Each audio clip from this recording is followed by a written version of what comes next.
Inshallah, today we will continue our course about the thyroid gland disorders, and today is a very important topic actually because it discovered thyrotoxicosis, subclinical hyperthyroidism, thyrotoxicosis during the pregnancy, and this is a very important clinically, practical, and also in the exam, and also thyrotoxicosis in children, which is just a few slides. And what is most important is secondary hyperthyroidism, which is TSH, thyroid hormone secreting pituitary adenoma. And this topic actually we discussed it previously with the resistance to thyroid hormone, and also we discuss inshallah in these sessions. But actually these sessions will be separated, will be divided into two parts because it is a very big session. So I think this session will be part 1 and part 2. So let's start. And of course, I want to mention that these tools, files, and videos are not for redistribution. This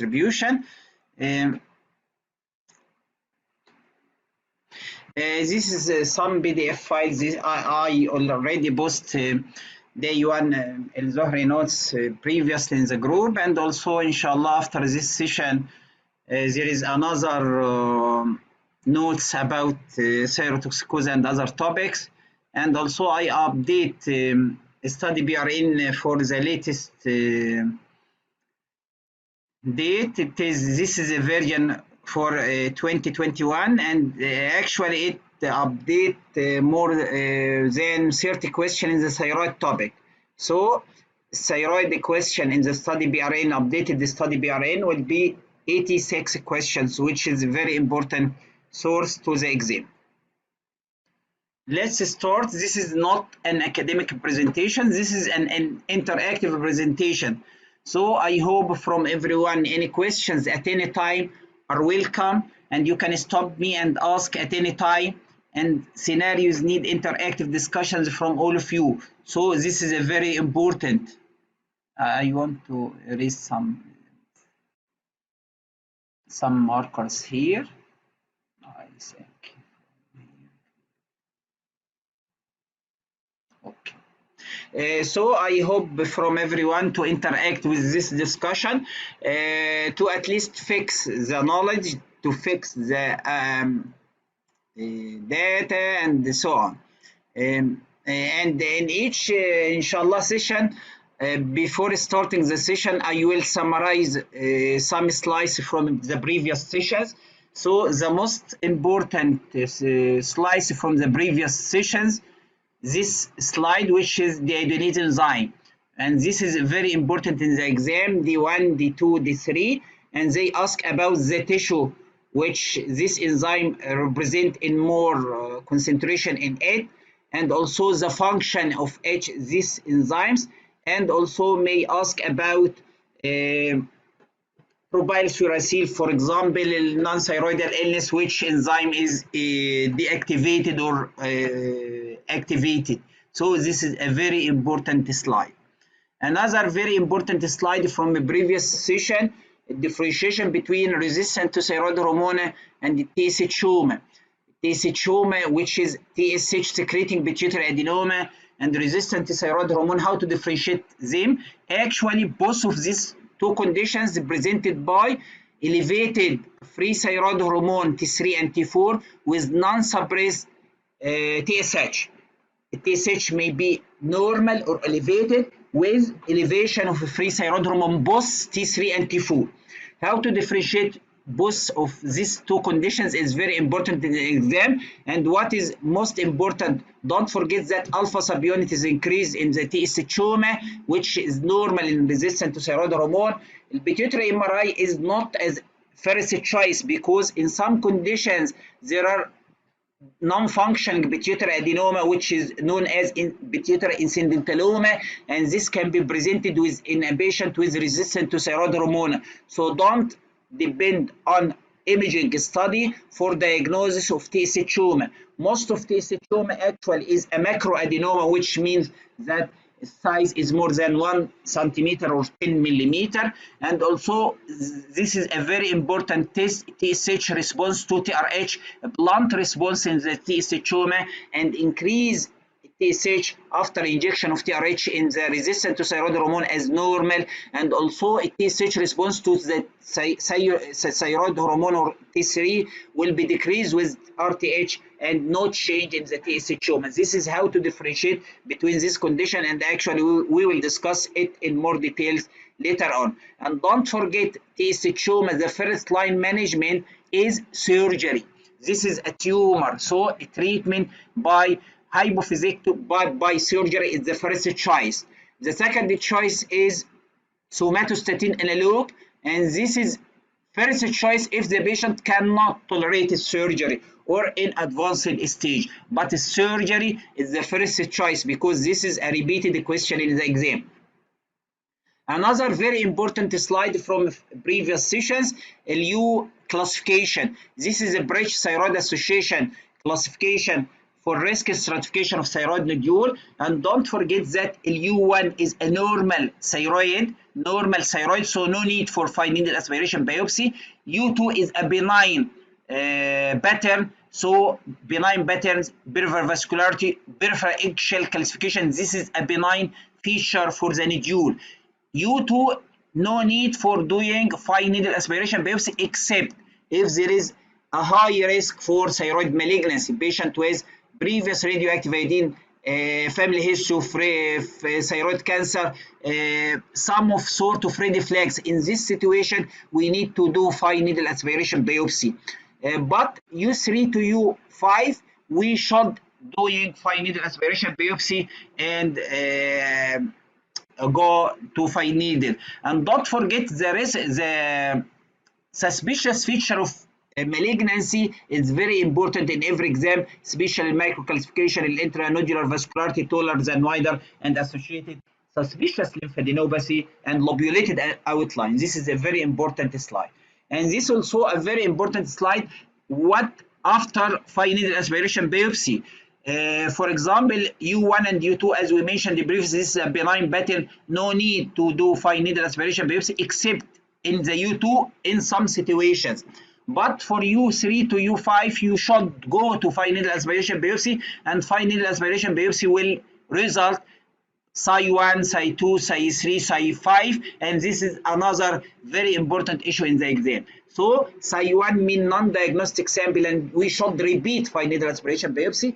Psi1C, this is a cystic nodule, and we should correlate with the clinical ultrasonographic finding. Psi2, which is a non-neoplastic, and in the exam they will ask about a description of this psi, what does it mean, or ask about the action you should do after this psi. Psi2, this is a non-neoplastic, and in most cases no need to repeat fine needle aspiration biopsy except if there is alarming manifestation or no feature of benign in the thyroid sonography. And this is very important because it may give some confliction to some physicians. Psi3A, Psi3F, and Psi4 and Psi5. So you can review the previous presentation to get more data about this.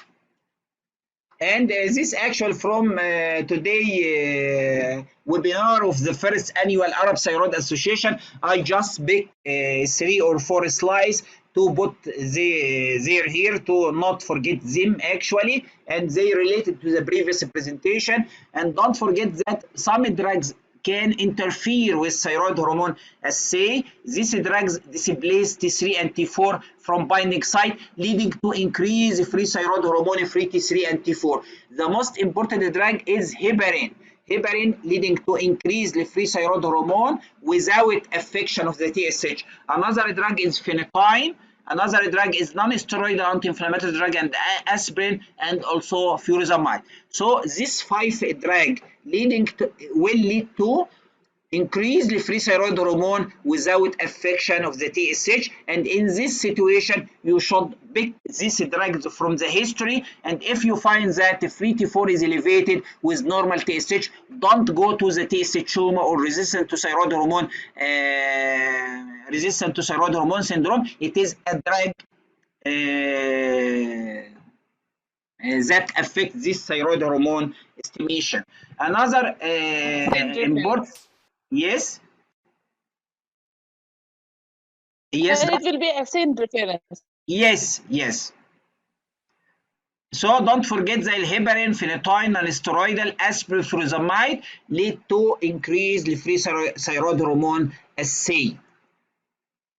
Another very important topic in the exam, non-thyroidal illness, and actually I put this slide actually because Elizabeth Pierce said, I don't for no, it is Elizabeth Pierce or another one present this presentation. The most important to me actually, TSH in non-thyroidal illness is the first thyroid hormone which will be affected. So in non-thyroidal illness, the first thyroid hormone, because this actually may be a question in the exam, the first thyroid hormone will be affected in the non-thyroidal illness is low TSH. This is the first one to be affected before reversed T3, which will be elevated later on. Also, a total thyroid hormone is the next one. Also, the free thyroid hormone is later than TSH. So don't forget that TSH, the first thyroid function test, which will be below the reference range in the non-thyroidal illness before low T3 and elevated reverse T3. Also, a very important slide, how to distinguish between thyroid hormone resistant and the TSH secreting pituitary adenoma. Alpha subunit to TSH molar ratio is the first choice. MRI is another very important option to differentiate, but is not a first option. Family history also suggests TSH resistant to thyroid hormone resistant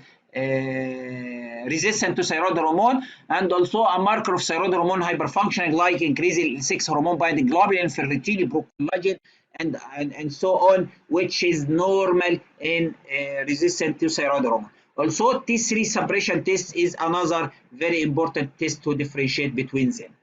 This is a very important slide from my previous presentation, and also in all sessions I will conclude the most important slides from the previous sessions, not the previous one, previous all sessions. Another very important, I will actually do it in each presentation. I will pick up some of very important MCQs from previous sessions, and I want all of you to interact with it. Actually, I put 20 questions in the website and put it, and actually I choose the least questions answered, the most questions answered incorrectly. So I want to discuss it with you. This is a very important question, and actually in the website this is take the least questions to be answered correctly. Actually 5 from 20 physician answered it correctly, so about 75% answered this question wrong. So I need to know why. So if anyone want to discuss this question.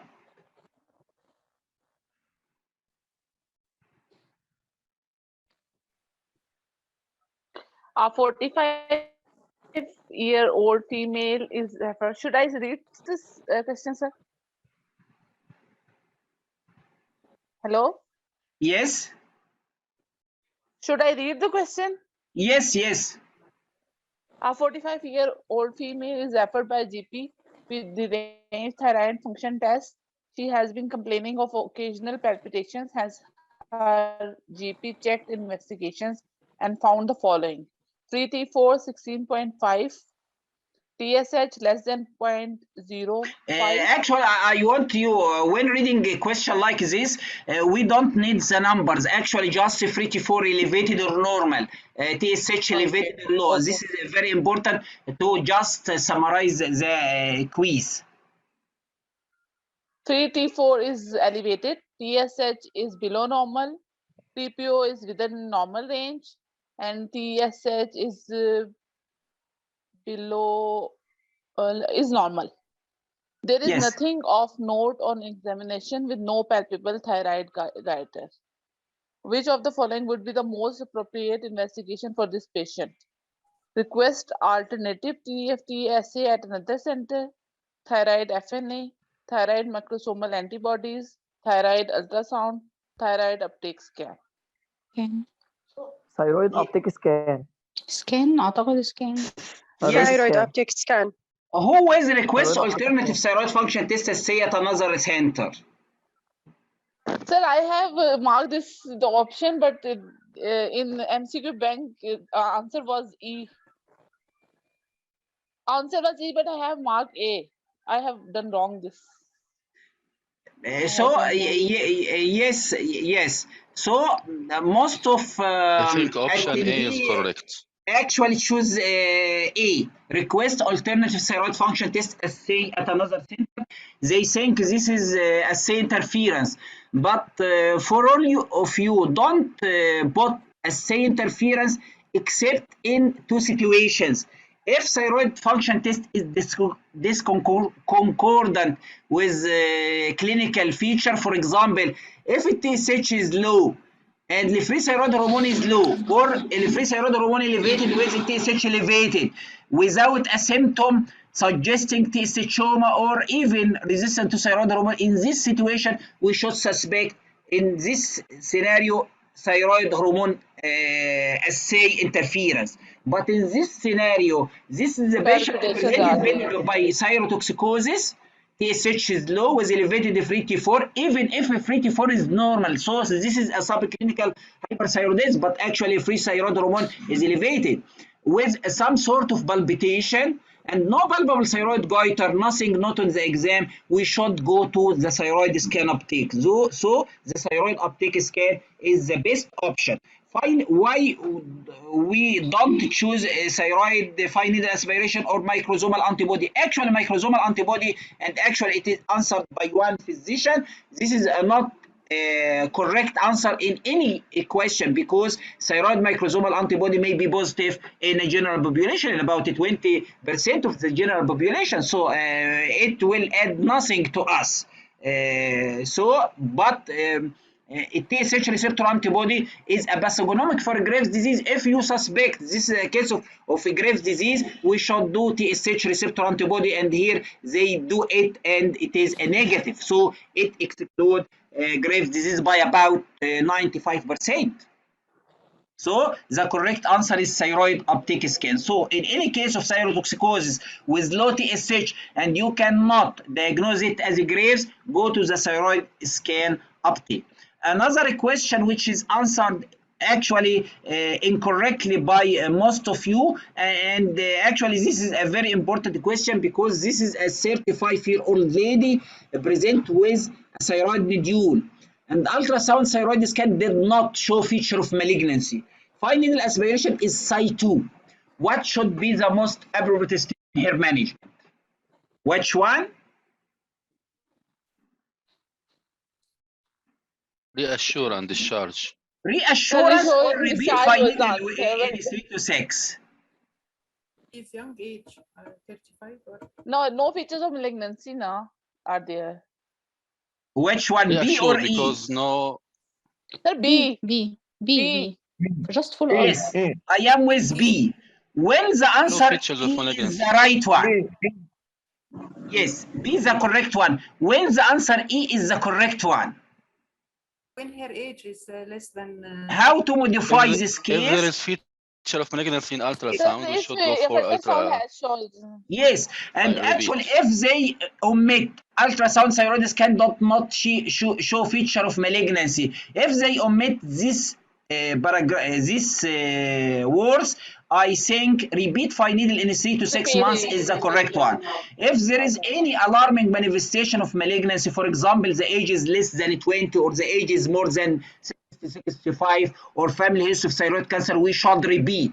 But if they mention that ultrasound thyroid scan did not show a feature of malignancy, we should choose reassurance and discharge. And actually in the website, most of attendees choose repeat fine needle aspiration in 3 to 6 months. So I put this case to focus on this scenario.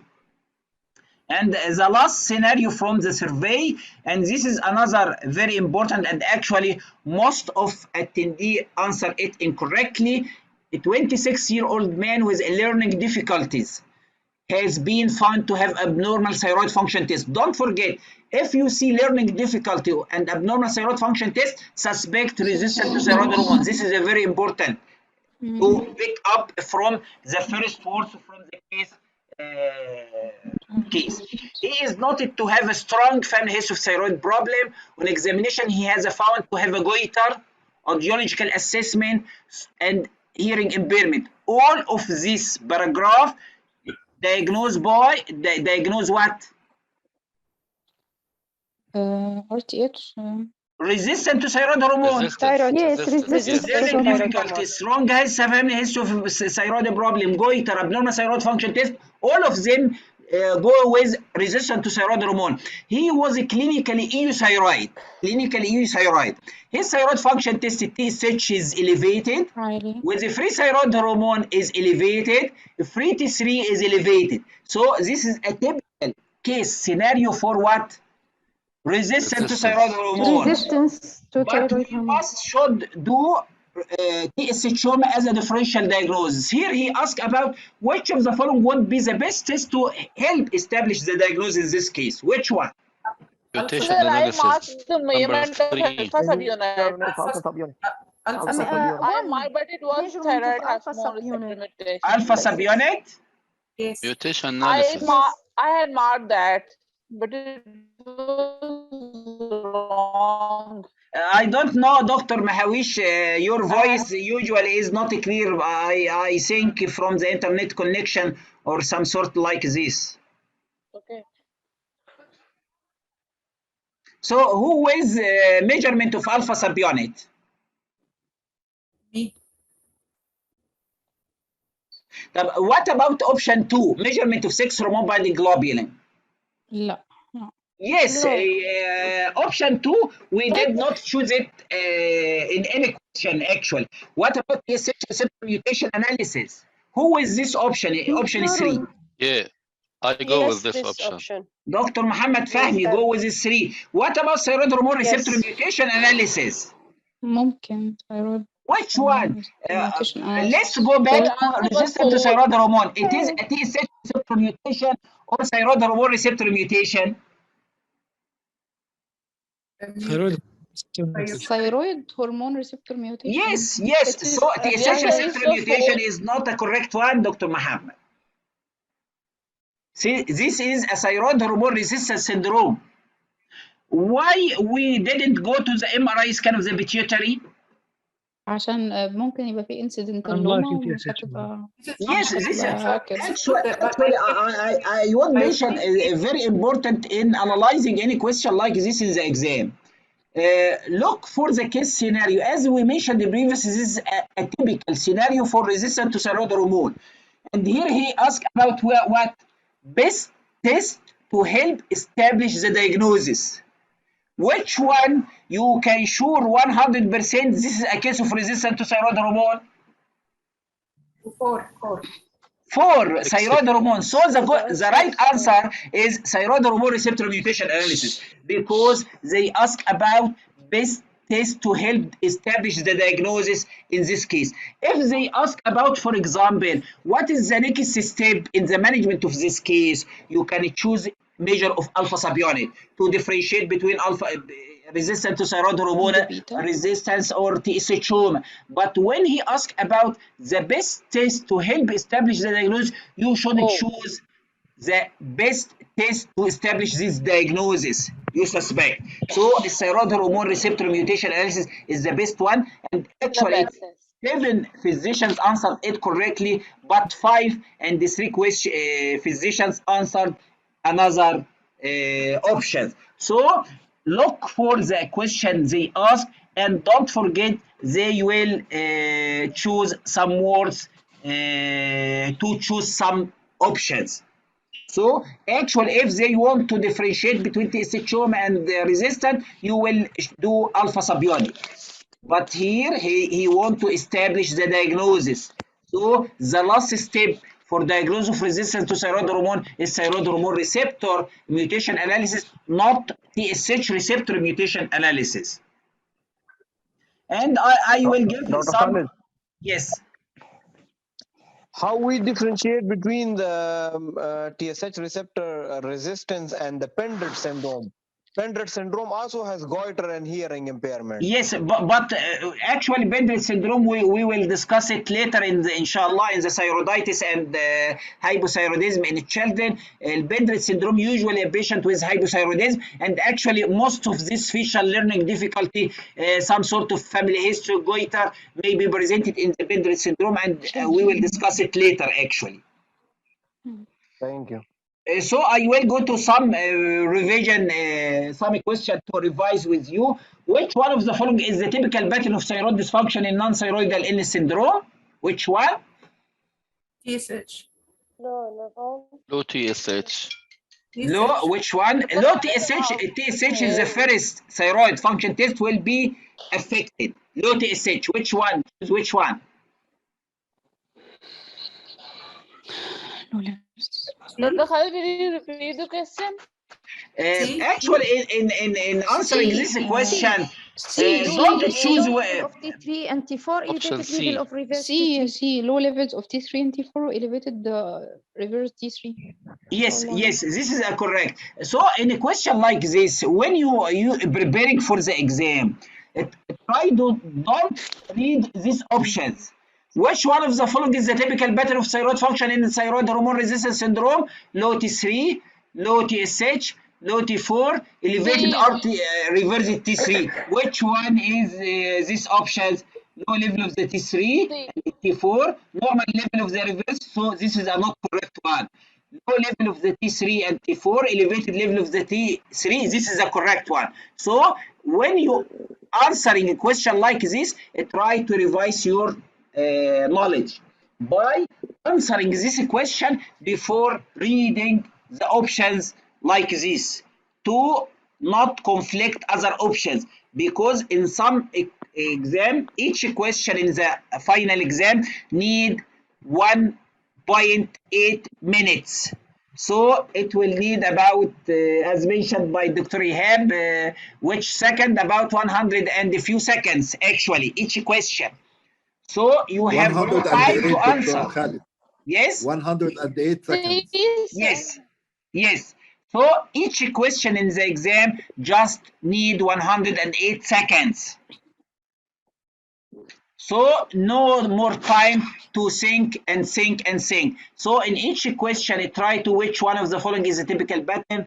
Low T3 syndrome, T3 is low, T4 is low, TSH is low, elevated, reverse it, and search for which one will apply for your choice. And don't forget in the non-thyroidal illness, decrease in the D1 and D2, and if increase D3 is the only option, you can choose it. But the most important D1 is decrease D1.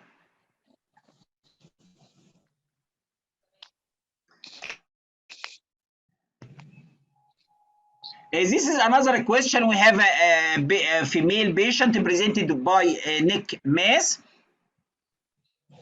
No associated lymphadenopathy with normal thyroid function test, and ultrasonography show thyroid solid hypoechoic nodule in the right and another cystic nodule in the left thyroid. They do fine needle aspiration biopsy size 3F. What is the most appropriate next in the management? Which one? Hemi. Thyroid lobectomy for Thyroid histological lobectomy. Yes, lobectomy. Don't read these options. What is for size 3F? Lobectomy, diagnostic lobectomy. Which one is diagnostic lobectomy? This one, thyroid lobectomy for histopathology. Another one, 67-year-old female, presented by swelling in her neck, present for 45 years. It had been present for 45 years, this swelling, and had not changed in the size. So a very long duration. and she was completely asymptomatic and remained well. Nodular goiter, no lymphadenopathy, TSH is normal, and subsequent ultrasonography 7 nodule bilateral, no suspicious. What is the most appropriate next step in the management according to? Reassure and discharge. Yes, yes. This is a very reassuring long and duration, no alarming manifestation, no change in size, leave it alone. Reassurance and discharge, this is the best option in the management of this case. Another question. 5 patients were referred to a rapid access thyroid clinic. Only 4 slots were available in the following months. Which patient can safely be referred to a later clinic? Which patient is non-urgent referral? Which one? C. Option C. C or Patient with D? sudden onset pain in thyroid lump. Why? Why sudden onset C. pain in the thyroid lump is a C. benign? Hemorrhagic cyst. Thyroglossal cyst. Yes, hemorrhage this is during a Dr. thyroid. Najah. This is a hemorrhagic cyst, hemorrhage in the cyst. So this is option C. But why number A is a very important one to refer? Young, Male. Because the age and young. less than 20 is a age risk and the male. factor for malignancy. So this is a not a benign nodule in most cases. Why option B is not a correct? Because there is Cervical lymph node. a growing nodule and also a palpable cervical lymph node, which may be a suspicious lymph node. Why D is not a correct one? Because it is a rapidly growing painless goiter. A rapidly enlarging painless goiter. If it is painful goiter and rapidly enlarging, it may be a hemorrhage in the cyst.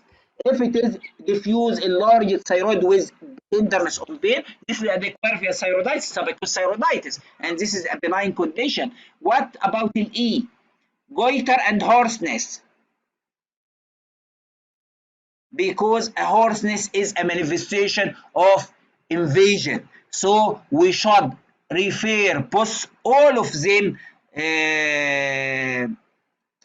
urgently, but option C, no need. Dr. Khaled, may I have a question, please, about the last question? Yes, Dr. Hib. Actually, I would mention that if Dr. Ihab, I would mention that if Zoom session is turned off for any reason, please rejoin again. So go on, Dr. Ihab. In case of hemorrhage, sometimes hemorrhage is rapidly increasing in size and may cause obstructive manifestations like dysphagia or shortness of breath or something like that. In this case, it will be urgent. Yes, So, yes, actually, yes. I know from the scenario, this is the right answer, but otherwise, in actual life, it will be the most dangerous because acute sudden swelling with pain may cause obstructive symptoms. So if there is any obstructive symptoms, it will. Yes, actually, any obstruction need urgent referral. Okay. So I will go rapidly before 40 minutes limit. This one, which is abnormal cell suspicious of malignancy, which side? Thyroid. Psi4. So Psi4 is a suspicious 4. of malignancy, and Psi5 is a diagnostic for malignancy. For malignancy, yes. So I don't know is 40 minutes is lapsed out or not. I think we have just 2 minutes and Zoom will go out and go in. So we rejoin again. So we will start our session today, inshallah, by thyrotoxicosis, and we will start from page 26 from the third edition to 53, or from the fourth edition, non-true PDF from 31 to 61, 3. And don't forget that we will discuss thyrotoxicosis etiology, manifestation of hyperthyroidism, medical treatment, which is very important, radioiodine treatment, surgical treatment, thyrotoxic crisis, subclinical hyperthyroidism, thyrotoxic hypokalemic periodic paralysis, which is very important in the exam because they may ask a question about it, And very important clinically and in the exam, thyrotoxicosis in pregnancy, how to differentiate between each one, hyperthyroidism in children, and also secondary hyperthyroidism. So a typical clinical situation, and this slide is the last slide from the previous session actually, and don't forget that thyrotoxicosis factitiata, no thyroid enlargement, elevated free T4 with low TSH, depressed thyroid uptake scintigraphy, and low thyroglobulin, and this is very important clue for diagnosis of thyrotoxicosis factitiata. Stroma ovariae, trophoblastic tumor, hyperemesis gravidarum, we will discuss it in more details, and choriocarcinoma, and it is a question in some exam.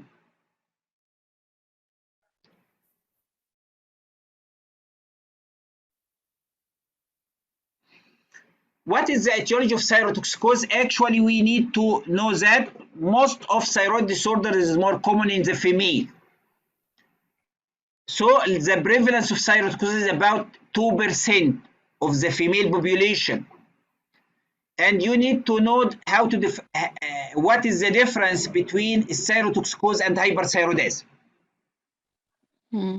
Each syndrome of increased thyroid hormone, it is a thyrotoxicosis for any cause. But if the thyroid hormone increases due to the endogenous increase of thyroid hormone synthesis, this is a hyperthyroidism. So, for example, if anyone received exogenous thyroxine, this is a thyrotoxicosis, not hyperthyroidism. But if there is autonomous nodule, functioning thyroid nodule secreting more and more thyroid hormone, this is a hyperthyroidism. So hyperthyroidism means Graves' disease, means toxic adenoma, means toxic multinodular goiter. But Hashimoto thyroiditis, early stage of Hashimoto thyroiditis, early stage of thyroiditis, iatrogenic thyrotoxicosis, this is a thyrotoxicosis. So hyperthyroidism is a small number of all thyrotoxicoses. So actually, clinically, in most of cases, we use thyrotoxicosis and hyperthyroidism interchangeable. For example, we said for any case of elevated of thyroid hormone thyrotoxicosis or hyperthyroidism, but this actually is not correct.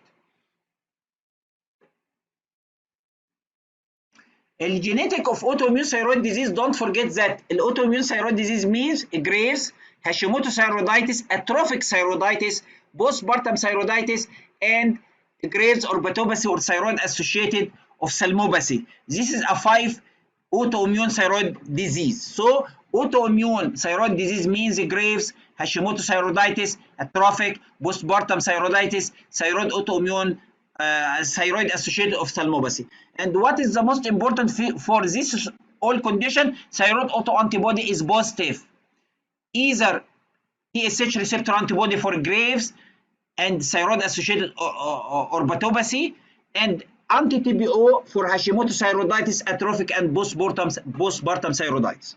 And of course, as we all know, that the female most common of autoimmune thyroid disease is more common in the females, and there is a genetic factor represent about 70% susceptibility of Graves' disease. So if a child of female with Graves' disease, the risk to develop Graves' disease is about 5 to 8%.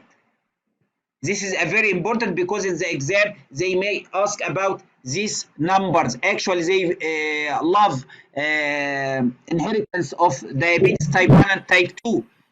The risk of development of type 1 and type 2 if the mother is type 1 or the father or some of siblings.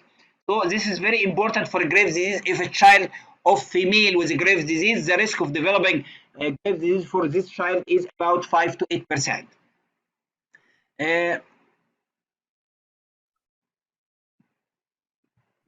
Yes, Dr. Shavan, just we start by the genetic of the autoimmune thyroid disease, and we mentioned that the autoimmune thyroid disease means 5 disorders: Graves', Hashimoto, atrophic thyroiditis, postpartum thyroiditis, and thyroid associated orbitopathy.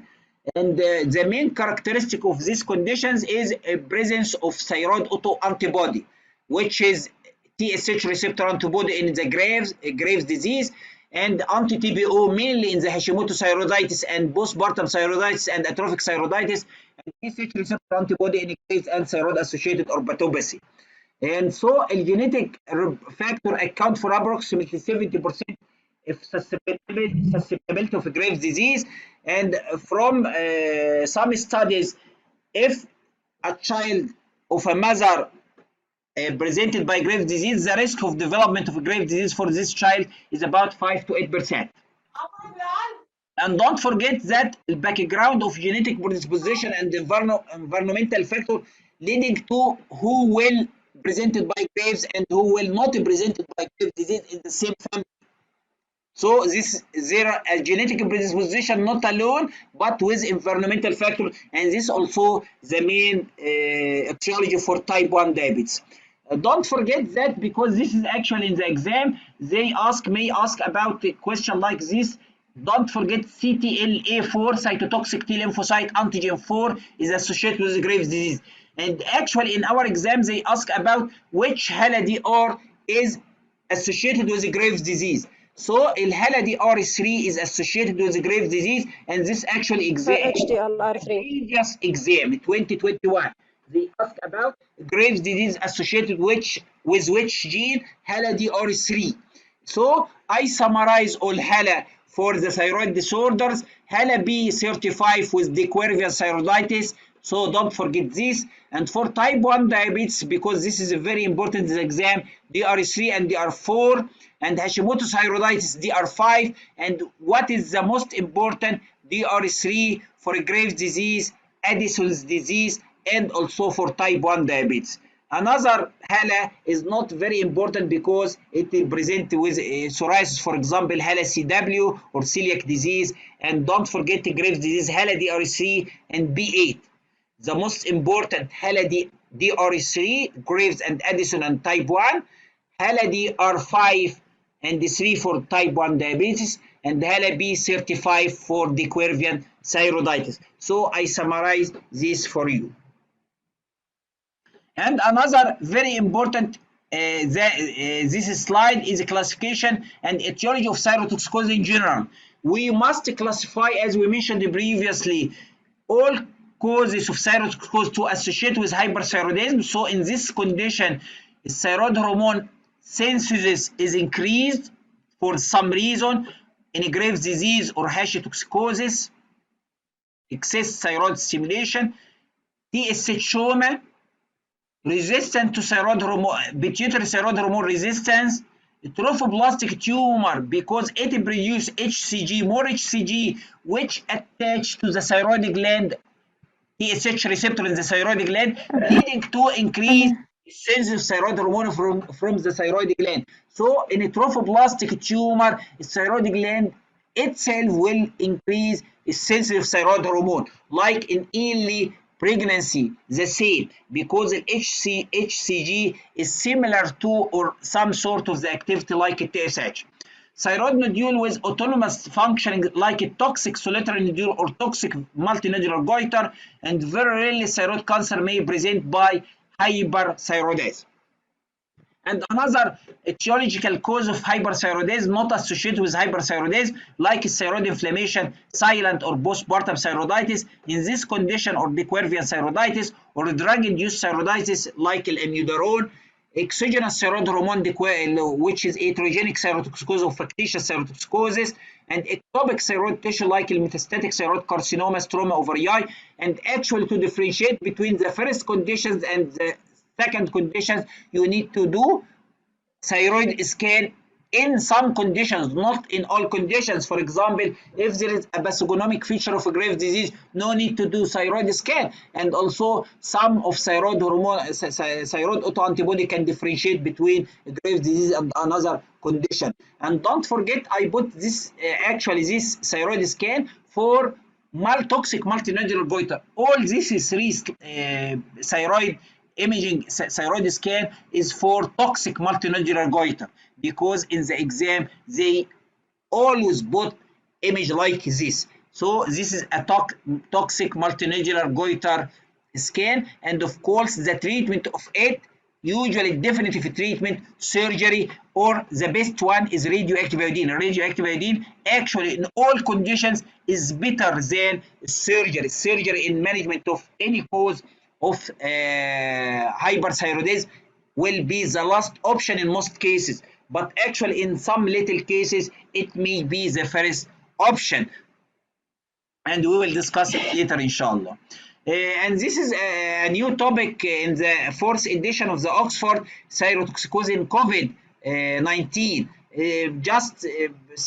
Only this paragraph: COVID-19 may affect the thyroid function, may act direct on the thyroid cell, and of course the data suggests a high risk of thyrotoxicosis in pair with the systemic immune reaction induced by the infection. And actually symptoms and the signs of hyperthyroidism, all of us know it: hyperactivity, irritability, altered mood, insomnia, heat intolerance, increased sweating. But I want to palpitation, fatigue, weakness, but I want to highlight some of it. Weight loss with increasing appetite is usually in most cases, but in up 10% we the patient presented by weight gain like hypothyroidism. So don't forget this: weight gain in about 10% of patients presented by thyrotoxicosis. And another very important in clinical practice, pruritus. The patient, and you can diagnose or suspect thyrotoxicosis by a pruritus alone. Patient presented by pruritus, the main complaint is itching. And if you examine your patient, you will find palpitation, heat intolerance, but the main complaint that let the patient go to the doctor is itching, pruritus. And another very important is increased stool frequency, not diarrhea. It is increased stool frequency. The main consistency of the stool, but the frequency is increased. This is a manifestation of hyperthyroidism. Another one, thirst and polyuria. So don't forget, thirst and polyuria may be a manifestation of thyrotoxicosis, and also may be manifestation of hypercalcemia. Oligoamenorrhea, amenorrhea, loss of libido, erectile dysfunction may be a presented manifestation of thyrotoxicosis. And don't forget that the sinus tachycardia, AF, fine tremor, hyperkinesia, and hyperreflexia. And don't forget palmar erythema and onycholosis and hair loss, muscle weakness and wasting, and the patient may be presented by heart failure, chorea, periodic paralysis, and psychosis, which is a very rare manifestation of hyperthyroidism. And this is another image I picked. I don't remember from which source actually, to differentiate between the manifestation of hypo and hyperthyroidism. And actually, all of us know this, how to differentiate between these two conditions.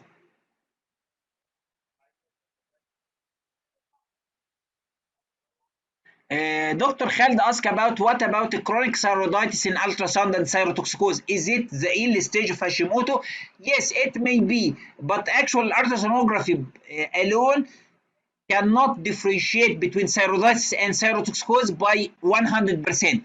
But if there is, for example,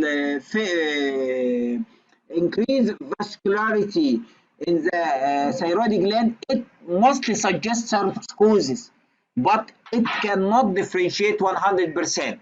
And actually, early stage of Hashimoto may be presented by some sort of increase echogenicity of the thyroid gland.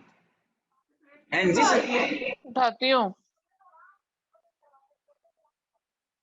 how accurate is ultrasonography in diagnosing Hashimoto? Actually is not accurate 100%.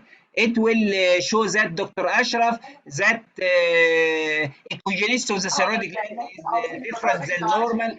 Also may appear that the vascularity may be decrease or increase in vascularity, but this cannot diagnose Hashimoto or thyroiditis by 100%. So the diagnosis of Hashimoto thyroiditis, the diagnosis of Graves' disease mainly laboratory, and we will discuss it actually later because we have a question about how to diagnose of Graves' disease.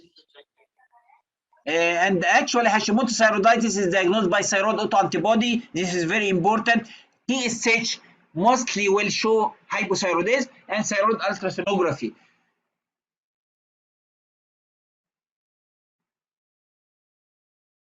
Teslam Dr. Ashraf. And this is also a very important pathognomic features of Graves' disease.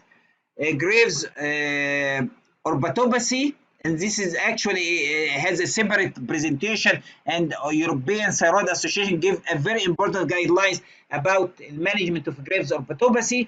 And also this is pretibial myxedema. This is one, and this is another one, and also we discussed it in the previous session. This is a pretibial myxedema. Don't forget that pretibial myxedema is pathognomic for Graves hyperthyroidism, not hypothyroidism. Hypothyroidism and hypothyroidism coma is called myxedema coma, but pretibial myxedema is pathognomic for Graves' disease. And a very important rare manifestation of Graves' disease is thyroid acrobacy. This is a clubbing of the fingers, and this is a pathognomic for Graves' disease. And usually all of the patients presented by thyroid acrobacy presented by thyroid orbitopathy. So this is a very important. And actually Graves orbitopathy is the most common one of these in a patient with a Graves' disease, but not present in 100% of the patient of a Graves' disease. Actually, we'll discuss it. Graves orbitopathy present in about 20% of a patient with a Graves' disease, only 20%. So 80% of a patient with a Graves' disease presented by normal eye. So if you see Graves orbitopathy with TSH is low with elevated thyroid hormone, this is a Graves' disease. No need to doing TSH receptor antibody or thyroid scan or thyroid sonography, except if you suspect there is a thyroid nodule with a Graves' disease. So investigation of thyrotoxicosis usually thyroid function test, and the gold standard is a TSH. The second one is free T4, and the least one is total or free T3 to exclude T3 toxicosis, which is present mainly by low TSH with normal free T4 with elevated T3. This is a T3 toxicosis, and it may be an early stage of Graves' disease. Another very important to diagnose any case of thyrotoxicosis is doing TSH receptor antibody, TSH receptor antibody, or thyroid stimulating immunoglobulin. This is the same antibody. And another one is thyroid scan. And don't forget that this is a thyroid scan for Graves' disease, homogeneous uptake of technetium or radioactive iodine, homogeneous uptake. So this is a Graves' disease, and this actually presented in our previous exam. So thyrotoxicosis is associated with high alkaline phosphatase, secondary to increase in bone turnover. And don't forget, in some cases of thyrotoxicosis may be presented by mild hypercalcemia.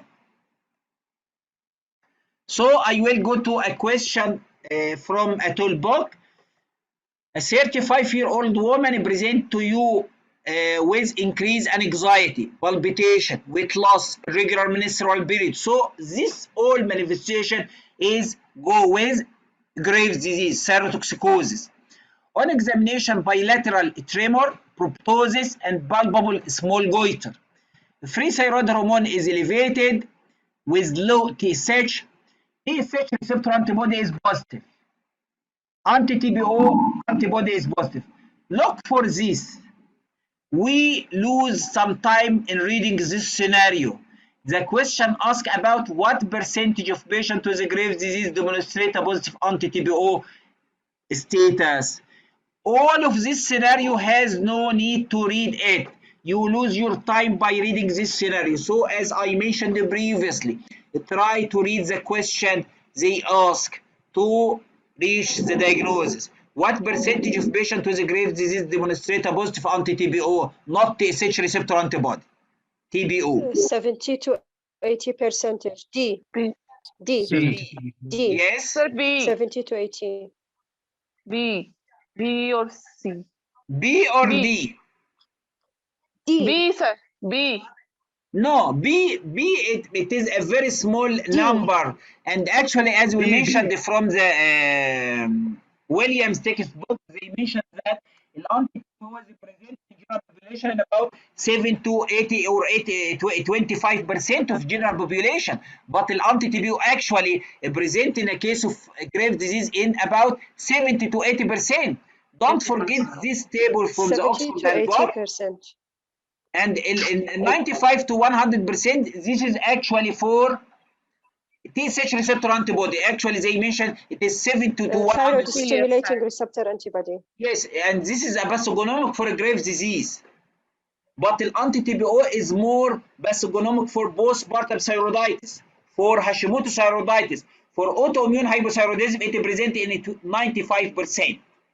So don't forget that the anti-TPO is present in 70 to 80% in a Graves' disease, 95% in a patient with hypothyroidism, autoimmune hypothyroidism, Hashimoto's thyroiditis or postpartum thyroiditis. And don't forget that TSH receptor antibody, we have two types of receptor antibody, TSH receptor antibody, stimulating causing Graves' disease and blocking which may cause hypothyroidism. So we have two types of TSH receptor antibody, and actually in the labs they cannot differentiate between stimulating antibody or a blocking antibody. How to differentiate between these two types? By doing TSH. If the patient presented by Graves TSH is low with TSH receptor antibody which is elevated, so this is stimulating antibody. If TSH is elevated, so the patient present by hypothyroidism with TSH receptor antibody is positive, so this is a blocking antibody. Dr. Khalid, no, this is not 40 to 50%. Anti-TPO is present in Graves' disease in more than 70 to 80%. So this number is very important in the exam. So try to write it and repeat it a lot of times to remember it. And actually in the fourth edition, they give a very important hint about TSH receptor antibody. This is a very sensitive test and specific test for diagnosis of Graves' disease. So it is a sensitive and specific. So a negative TSH receptor antibody will exclude the Graves' disease in most cases. But don't forget that still about 5% of patients presented with the Graves' disease may be presented by negative TSH receptor antibody. And what is also important with TSH receptor antibody, it predicts relapse. So in all guidelines, and I will show it actually from the guideline published by guideline, this guideline, Graves hyperthyroidism, and ETA guidelines publish a very important guidelines, and we will discuss it later inshallah about the management of Graves' disease. They mention that in management of Graves' disease, in any patient persistent hyperthyroidism after 80 months or 36 months for children, we should do before stopping antithyroid medication TSH receptor antibody. If it is positive, we should repeat continue the drug. Don't stop the drug, except if TSH receptor antibody is negative. So the TSH receptor antibody predict relapse. At the end of its course of the antithyroid medication, we do TSH receptor antibody. If it is negative, we can stop this drug, and we should suspect that remission will increase more and more. But if TSH receptor antibody is positive, you should suspect relapse rate is very elevated.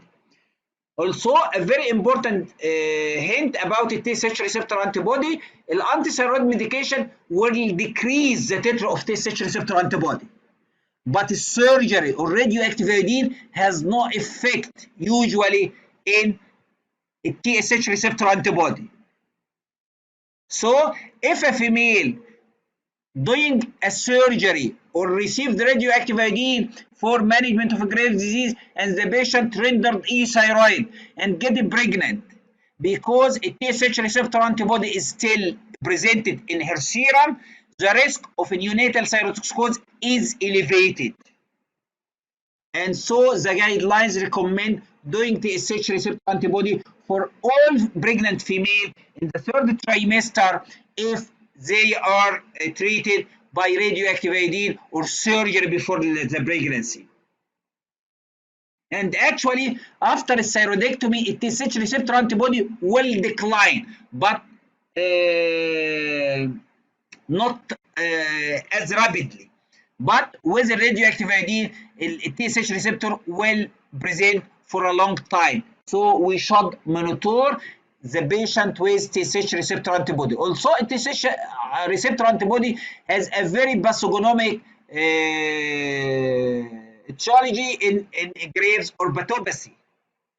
And actually, in some cases of Graves or Pituitary presented by normal thyroid function test, and the main pathogenesis for Graves or Pituitary is TSH receptor antibody.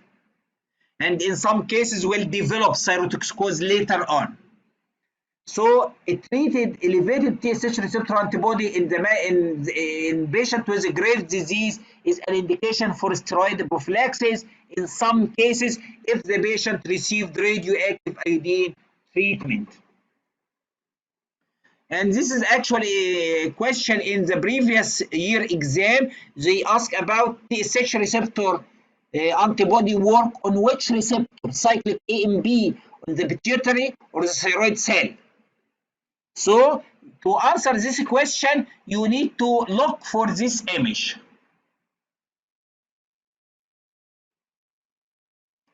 TSH receptor antibody will attach to a membrane of thyroid follicle to activate cyclic AMB. So a TSH receptor will act mainly in the cyclic AMB in the thyroid cell. And actually this is from the Harrison textbook of the internal medicine.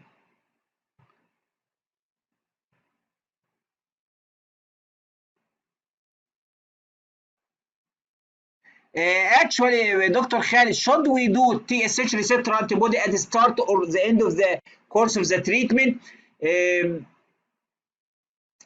most important is doing it before stopping the treatment. But doing it at the start of the treatment is a predictor for relapse and remission. For example, if our patient is presented with very high titer of TSH receptor antibody, and after 2 months of giving antithyroid medication, TSH receptor antibody is still elevated with a very high titer, this patient remission is very low, relapse is very high. At the end of the course, we should do TSH receptor antibody because if it is positive, we cannot stop antithyroid drug. We should continue the medication to another 18 months for adults or another 36 months for children. Don't stop carbimazole except in a case of TSH receptor antibody turn to be negative. And actual antithyroid medication has a very immune modulator effect on the TSH receptor. So in this question, TSH receptor work on which receptor? Cyclic A and B in the thyroid cell, not pituitary cell. And I will go to this question. A 32-year-old, I will read the question. Tag which of the following feature would support the diagnosis of Graves' disease? So also this scenario is not very important. Which of the following feature would support a diagnosis of Graves' disease? Which one? Pretibial myxedema. Pretibial myxedema. Why about the lead leg? The lead leg actually is present in all cases of thyrotoxicosis. I had Yes. So cannot specific for differentiate, Graves. not pathognomic for Graves disease. And as we mentioned previously, pretibial myxedema, Graves or Pituitary, acropathy, this is the 3 pathognomic feature of a Graves disease. Once you see one of them, you should diagnose Graves disease. So the manifestation of Graves disease, diffuse goiter, not nodular goiter, And actually, in some cases of Graves' disease, they may be presented by a thyroid nodule, and the risk of thyroid malignancy in this situation may be the same as a patient present with euthyroid thyroid nodule. So if there is a nodule with a thyroid nodule in a patient with a Graves' disease, you should do fine needle aspiration biopsy for this nodule and assess the risk of malignancy.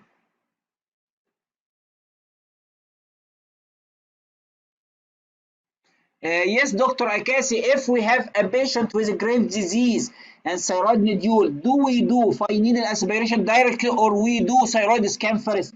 No need for thyroid scan in this situation, and actually I will cover this after a few slides. But I will summarize it now. If we have a patient with what is the value of thyroid scan in this situation? You diagnose this patient as a Graves' disease by thyroid antibody, by any other methodology. For example, if patient presented with low TSH with elevated thyroid hormone and presented by Graves or pathopathy, this is a Graves' disease. You do thyroid sonography or by palpation, you find thyroid nodule. What is the value for thyroid scan in this situation? Thyroid scan cannot differentiate between benign and malignant nodule. This is a very important step in clinically. Thyroid scan will show a warm nodule, hot nodule, cold nodule. The risk of malignancy usually malignant nodule is a warm or cold nodule, not hot. So if the patient present with a Graves' disease with thyroid nodule, we will go direct to fine needle aspiration biopsy according to the risk pattern of this nodule. If U1 or U2, if U2, we cannot do, we may not need a fine needle. If U3 or 4 or 5, we should do fine needle aspiration biopsy directly, and no need to do thyroid scan. And I will cover actually it because this is a very important question, and actually in the exam they ask about a question like this. So the manifestation of Graves' disease mainly diffuse goiter. Ophthalmopathy is very important, and we will cover it in a special session, but don't forget that presented only by a feeling of greatness and discomfort in the eye, retrobulbar pressure or pain, eyelid lag, and retraction. And don't forget that retraction, eyelid retraction, is one of the earliest manifestation and most common sign of Graves or pathopathy. And this is actually a question in a previous exam and in a toolbook. Patient with mild Graves or pathopathy present mainly not by eyelid lag, not by periorbital edema or chemosis or scleral injection. The first and earliest manifestation of Graves or pathopathy is eyelid retraction. Eyelid retraction, either upper eyelid or lower eyelid like this. In this situation, a rim of sclera is present in this, like this image. Also, proptosis, extraocular muscle dysfunction, exposure keratitis, and optic neuropathy. And don't forget. Excuse me, Doctor. Yes. In last question, there is unilateral exophthalmos in one of the choice, I think. Yes. Actually, unilateral patient with Graves or pathopathy, and it will discuss later in a session of Graves or pathopathy. Most of cases of Graves or pathopathy is bilateral, but actually في some patient may be presented by unilateral exophthalmos, but in this condition we must exclude retropulbar masses. So we cannot diagnose unilateral exophthalmos as a Graves' disease except after exclusion of local causes and after doing TSH receptor antibody, which must be positive to diagnose it as a unilateral exophthalmos due to the Graves or pathopathy. So a combination of this suggests congestive ophthalmopathy, and urgent action should need if corneal ulceration, congestive ophthalmopathy, optic neuropathy. We should refer this patient to ophthalmologist urgently. And don't forget that Graves or pathopathy is present only in about 20% of the patient, and if we do imaging study, we can diagnosed, about another 30% presented in the imaging study, and mostly is bilateral but often asymmetrical, and about 15% have a unilateral ophthalmopathy. So the most common is bilateral orbitopathy. Localized dermatopathy or pretibial myxedema, it only present in about 0.5, less than 1% of a case of Graves' disease. And another very rare condition is acropathy, which is a rarest manifestation of a Graves' disease. And actually we put this image several times, but I would mention this x-ray because in the exam they usually put an x-ray. This is a radiograph of the hand of a patient with thyroid osteopathy due to the Graves' disease. It is presented by a marked periosteal thickening of the proximal phalanges.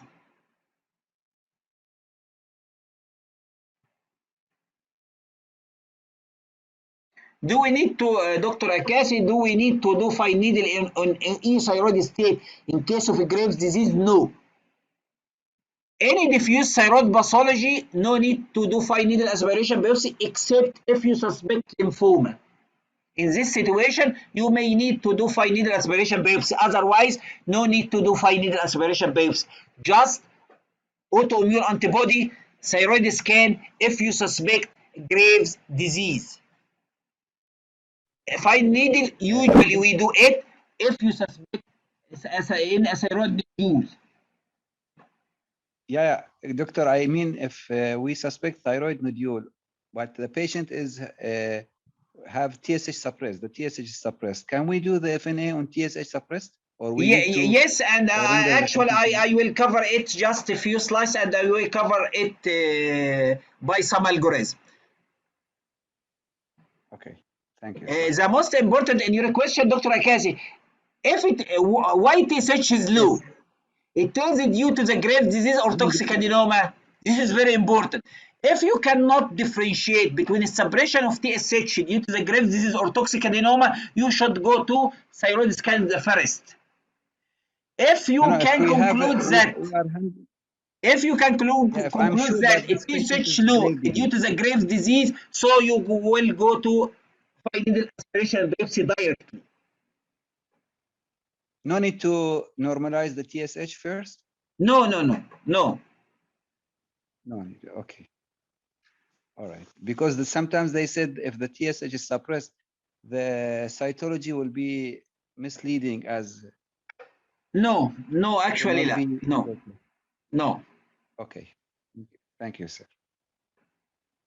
Condition associated with Graves' disease as all autoimmune disease, type 1 diabetes, Addison disease, vitiligo, pernicious anemia, alopecia areata, myasthenia, celiac disease, and other autoimmune thyroid. This is all autoimmune disease, and actually المصائب لا تأتي فرادى.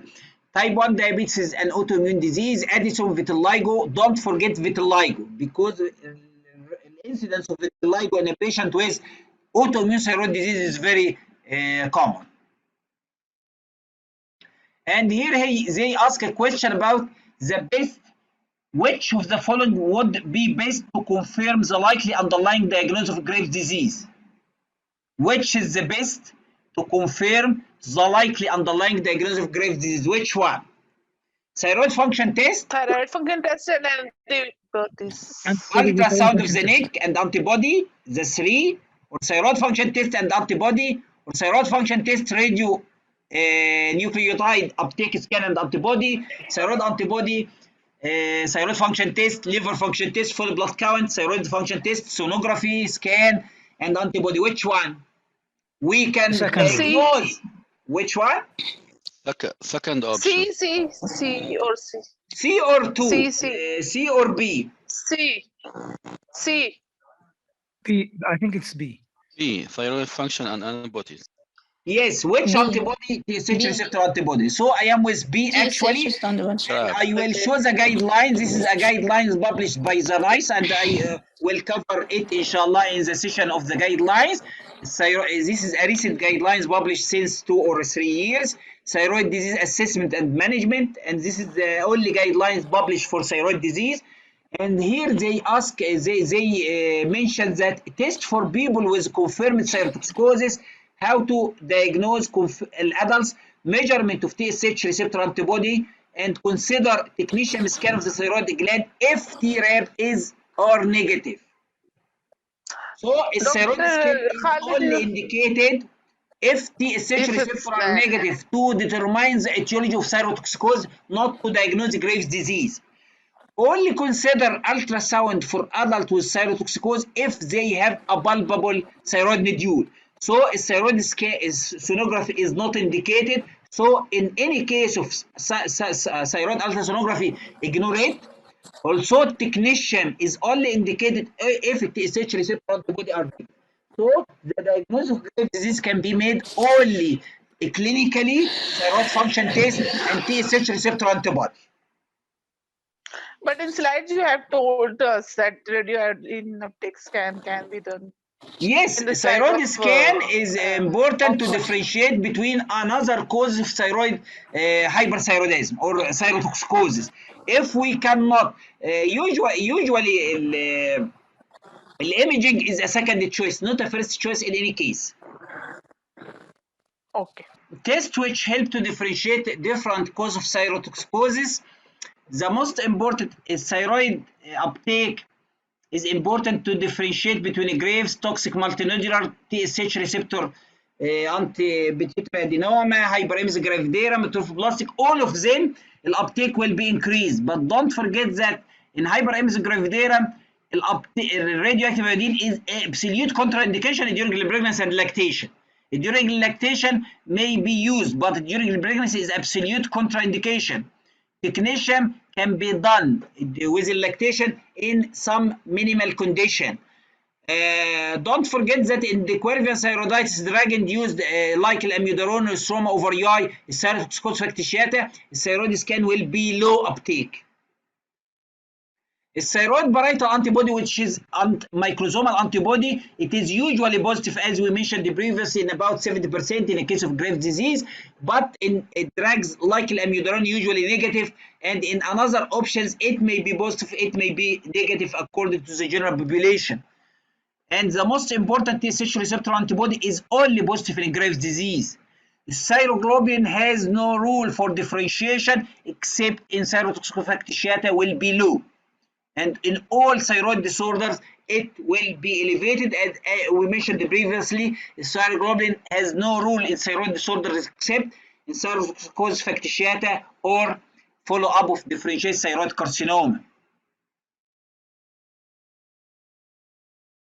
So, TSH receptor stimulating antibody are specific to Graves' disease. And this is Dr. Acacia, the scenario. We have a patient presented by thyrotoxicosis, TSH is low, with elevated or even normal thyroid hormone, and they presented by thyroid nodule. If we do to TSH receptor antibody, if it is positive TSH receptor antibody, what is the next step? So TSH is low with thyroid nodule. TSH receptor antibody is positive. What is the next step in this scenario? Aspiration biopsy. Fine needle aspiration. Yes. The diagnosis of Graves' disease will not. Fine needle or thyroid scan? Which one? Thyroid scan. Fine needle aspiration. I will show the names actually. Yes. Who is thyroid scan in this case? Thyrotoxic patient presented with thyroid nodule, we do TSH receptor antibody positive. Who was thyroid scan in this scenario? Fine needle aspiration. Okay, fine needle aspiration because it's positive, يعني Graves. Fine needle aspiration. I want who was thyroid scan the first? I think we need to do thyroid scan. Why thyroid scan, Dr. Ashraf? What is the value of thyroid scan in this situation? I am sure that if we do thyroid scan, it will show homogeneous uptake around the nodule, and the nodule will be called nodule. حضرتك قلت كمان هي مش Is مش it a هتفرق positive? قوي. Is it a Yes, if is antibody it is maybe a positive, toxic it's nodule in great. this scenario? A toxic nodule with TSH receptor antibody is positive? No. Very, The very, trap very is rare positive. actually. Our diagnosis is established grave disease. So Yes, it will be pathological. yes, Dr. Mawish, yes, yes, this is a correct one. So if it is TSH receptor antibody positive, in this scenario, we should go direct to fine needle aspiration biopsy. No need, no need to do thyroid scan, because in this situation, the patient lose some of his money, because thyroid scan usually will show a cold nodule in a patient with a butterfly appearance of a Graves' disease, increase the uptake of a Graves' disease. If the TSH receptor is negative, in this situation, what is the next option? Scan. Scan. Why scan? To detect عشان if أعرف إيه سبب this nodule is السيروتوكسيكوز. toxic or not. If this nodule is toxic, in this situation, no need to do fine needle aspiration biopsy. If this nodule, like this scenario, is a cold nodule like this, we should go to fine needle aspiration biopsy according to the U classification. So this is your question, Dr. Akesi. And actually, this is a very important question, because I think in the exam lab, there is a question asking about this. Patient with thyrotoxicosis and also presented by thyroid nodule, and mentions that the TSH receptor antibody is positive. In this scenario, we should go to fine needle aspiration biopsy. If the TSH receptor antibody is negative, we should go to thyroid scan.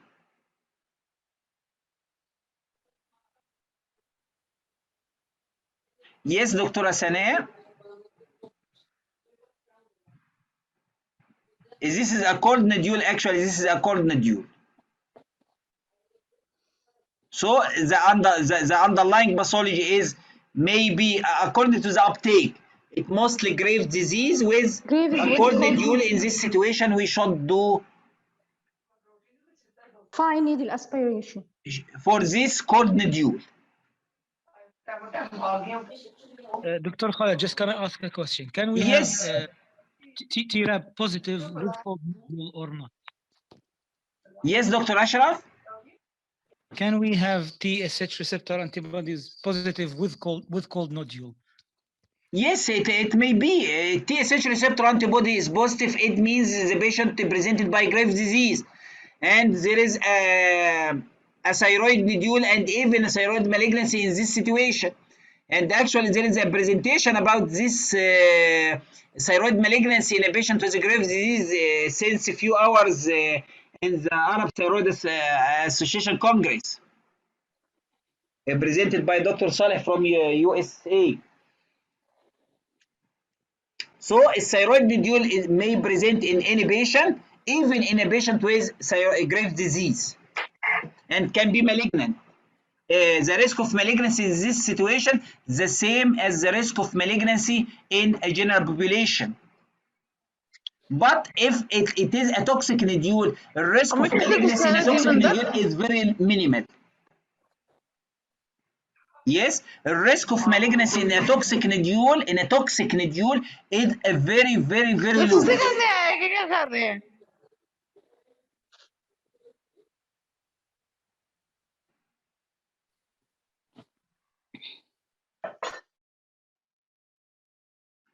So I will go to another question. A 24-year-old female attended clinic complaining of numerous depigmented. What does it mean by numerous depigmented? It is vitiligo. Hairly on the arm and leg, she is otherwise fit and well. Which of the following diseases most likely accompany this skin condition? Addison's disease. Hashimoto's thyroiditis. Don't forget that we already in thyroid chapter. So don't forget, actually the answer of Addison's disease is not correct in a thyroid chapter. You must suspect like this. Actually, All of this is an autoimmune disease, but the Autoimmune most disease common with can be vitiligo treated. is autoimmune thyroid disease, and the most one is Hashimoto's thyroiditis or a Graves' disease. If there is a Graves' disease, I will choose a Graves' disease. If there is no Graves' disease, I will choose Hashimoto's thyroiditis. So a vitiligo is associated with a number of autoimmune conditions, the most common of which is autoimmune thyroid disorder. Dr. Khalid, the pernicious anemia and resistance is also associated. So Yes, we are yes, in yes. thyroid chapter. All So of if all, it's all of autoimmune disorders may be presented together. But actually, with vitiligo, the most common autoimmune disorders with the patient with vitiligo is autoimmune thyroid disease. Either Hashimoto's thyroiditis, atrophic thyroiditis, Graves' disease, postpartum thyroiditis, or Graves orbitopathy. This is the 5 autoimmune thyroid disease. Okay. Management of a Graves' disease or thyrotoxicosis in general is very important because there is a sum of updating issues for this. In general, there are 3 options for management of Graves' disease: antithyroid drug, radioactive iodine, surgery. This is the 3 available options for management of Graves' disease. In all countries, the antithyroid medication is the first choice, except in the US, except USA. They recommend radioactive iodine as a first choice for management of Graves' disease if the no contraindication actually. And actually in the Europe, they recommend the antithyroid drug as a first choice. But recent National Institute of Health and Care Excellence NICE guidance has recommended early consideration of radioactive iodine. So in NICE, in the next few years, usually will recommend radioactive iodine as a first choice. Why? Because the risk of relapse after antithyroid medication is very high. It represents about 50 to 60% of the cases were relapsed, and in children, near 100% were relapse. So, in children presented with Graves' disease, the antithyroid drug will not remit the disease. So this is updated in the NICE in the nearly few years later will recommend early consideration of radioactive iodine. In the USA, they recommend the radioactive iodine as a first choice, regardless of the method of the treatment. Early and effective control of hyperthyroidism among patients with Graves' disease is associated with improved survival compared with less effective control. Rapid and sustained control of hyperthyroidism should be prioritized in the management of Graves' disease. Early definitive treatment with radioiodine should be offered to patients who are unlikely to achieve remission. So I will summarize who will not remit. And actually, I have a presentation in ThyroAlex, previous ThyroAlex, about the medical management of Graves' disease, and I will share some slides of it, and I will put the link of the record of this presentation because this is an important presentation regarding clinical practical issue and how to manage Graves' disease medically and the side effects and how to follow up. And I will put the link for this presentation after later on, inshallah. So clinical situations that favor antithyroid drugs over radioactive iodine or surgery, patient with high likelihood of remission. Remission means a cure of the Graves' disease. Who will remit? Patients, woman patient more remit than a male. Mild disease, free thyroid hormone is not highly elevated. Small goiter, negative or low titer of TSH receptor antibody. This will remit more than others. The pregnancy must be treated medically. Elderly or others with comorbidities increase their surgical risk or with limited life expectancy. individuals unable to follow radiation safety regulation. And actually safety regulation of radiation is very important because in each exam they will ask a question about these conditions. Patient with previously operated or radiated necks usually need to treat it by medications because radiation will cause fibrosis and let surgery not ideal. Patient with lack of access to a high volume thyroid surgeon, patient with moderate to severe active Graves or pathopathy, medication is a first line actually. And actually, American Thyroid Association in the guidelines published 2016 put this summary to whom to select three modalities in radioactive iodine. For example, in which patient radioactive iodine is absolute contraindicated during the pregnancy and the lactation. But it is very important in this situation. For example, a patient with a major adverse reaction to the antithyroid medication or a patient with liver disease. Radioactive iodine is not a first option in a patient with active Graves or pathopathy because the radioactive iodine will deteriorate the Graves or pathopathy. In this situation, medication or surgery is a first option, and so on. This is important table, and don't forget, and I will repeat it from the William later on, inshallah, after medication. دكتور من فضلك. Yes. الراديوactive iodine safe in children? Yes. At any Actually, age. and we'll cover it in the section of radioactive iodine. Previously, there is some debate about the risk of radioactive iodine in children, but nowadays radioactive iodine is safe during children and elderly and all of other population, except the pregnancy and lactation. And also is not an option if circumference of safety condition is not available. Okay, thank you. Radioactive iodine affect fertility in the young patient? No. Actually, radioactive iodine does not affect fertility, but due to the teratogenicity of the sperm or the ovum, recommendation if any patient receive radioactive iodine, he should avoid conception for 6 months at least. And we will cover it because there is some debatable numbers from the Oxford and the European Thyroid Association guidelines about this point, actually 6 or 4 months for male and female. And I will cover it later on. The aim and the principle of medical treatment to induce remission. Remission means the cure of Graves' disease.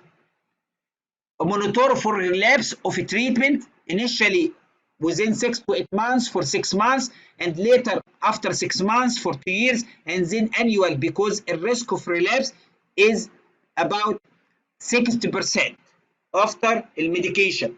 Use of computerized thyroid follow-up registrar greater for relapse consider definitive treatment such as radioiodine or surgery, but don't forget that a second course of antithyroid drug almost never result in remission.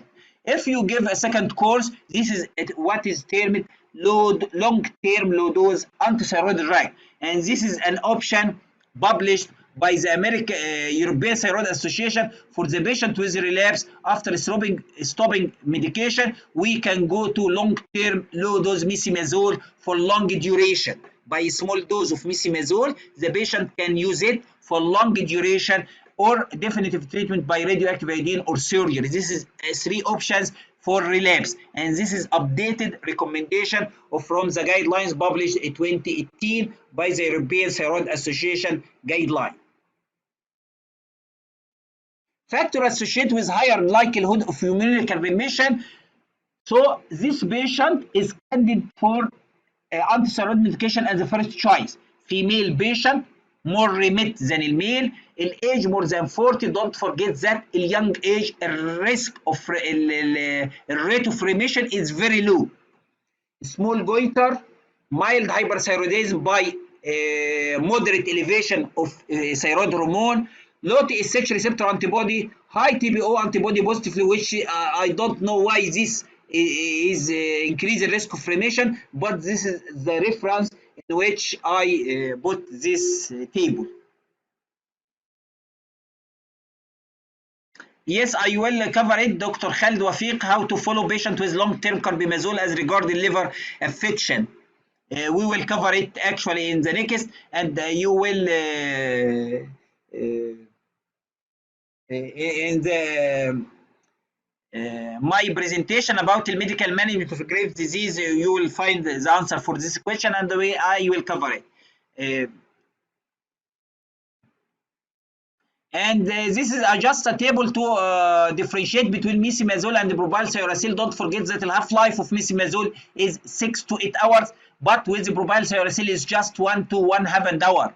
And this is very important because in the exam they may ask about the half-life of some medication or radioactive material. The duration of action mesimazole is prolonged, so we can give it in a single daily dose, mesimazole or carbimazole. But propylcyracil short half-life, short duration, so we should give in adequate doses. In any patient we give propylcyracil, we should divide it to 2 to 3 times per day. Both drugs cross placenta, both drugs are teratogenic, both drugs are teratogenic, but propylcyracil is more safe to the fetus in the first trimester.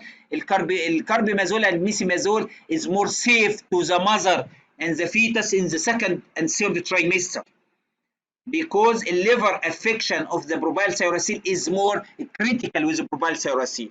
Effect of 5-deiodinase enzyme, which is very important.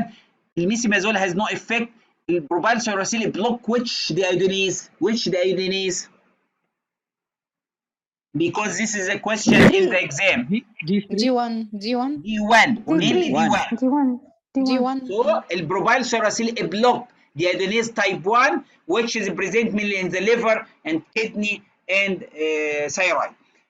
Excretion, both drugs are excreted renally, and adverse events is more common with propylcyracil. 20% have side effects, but mesimazole is less side effect.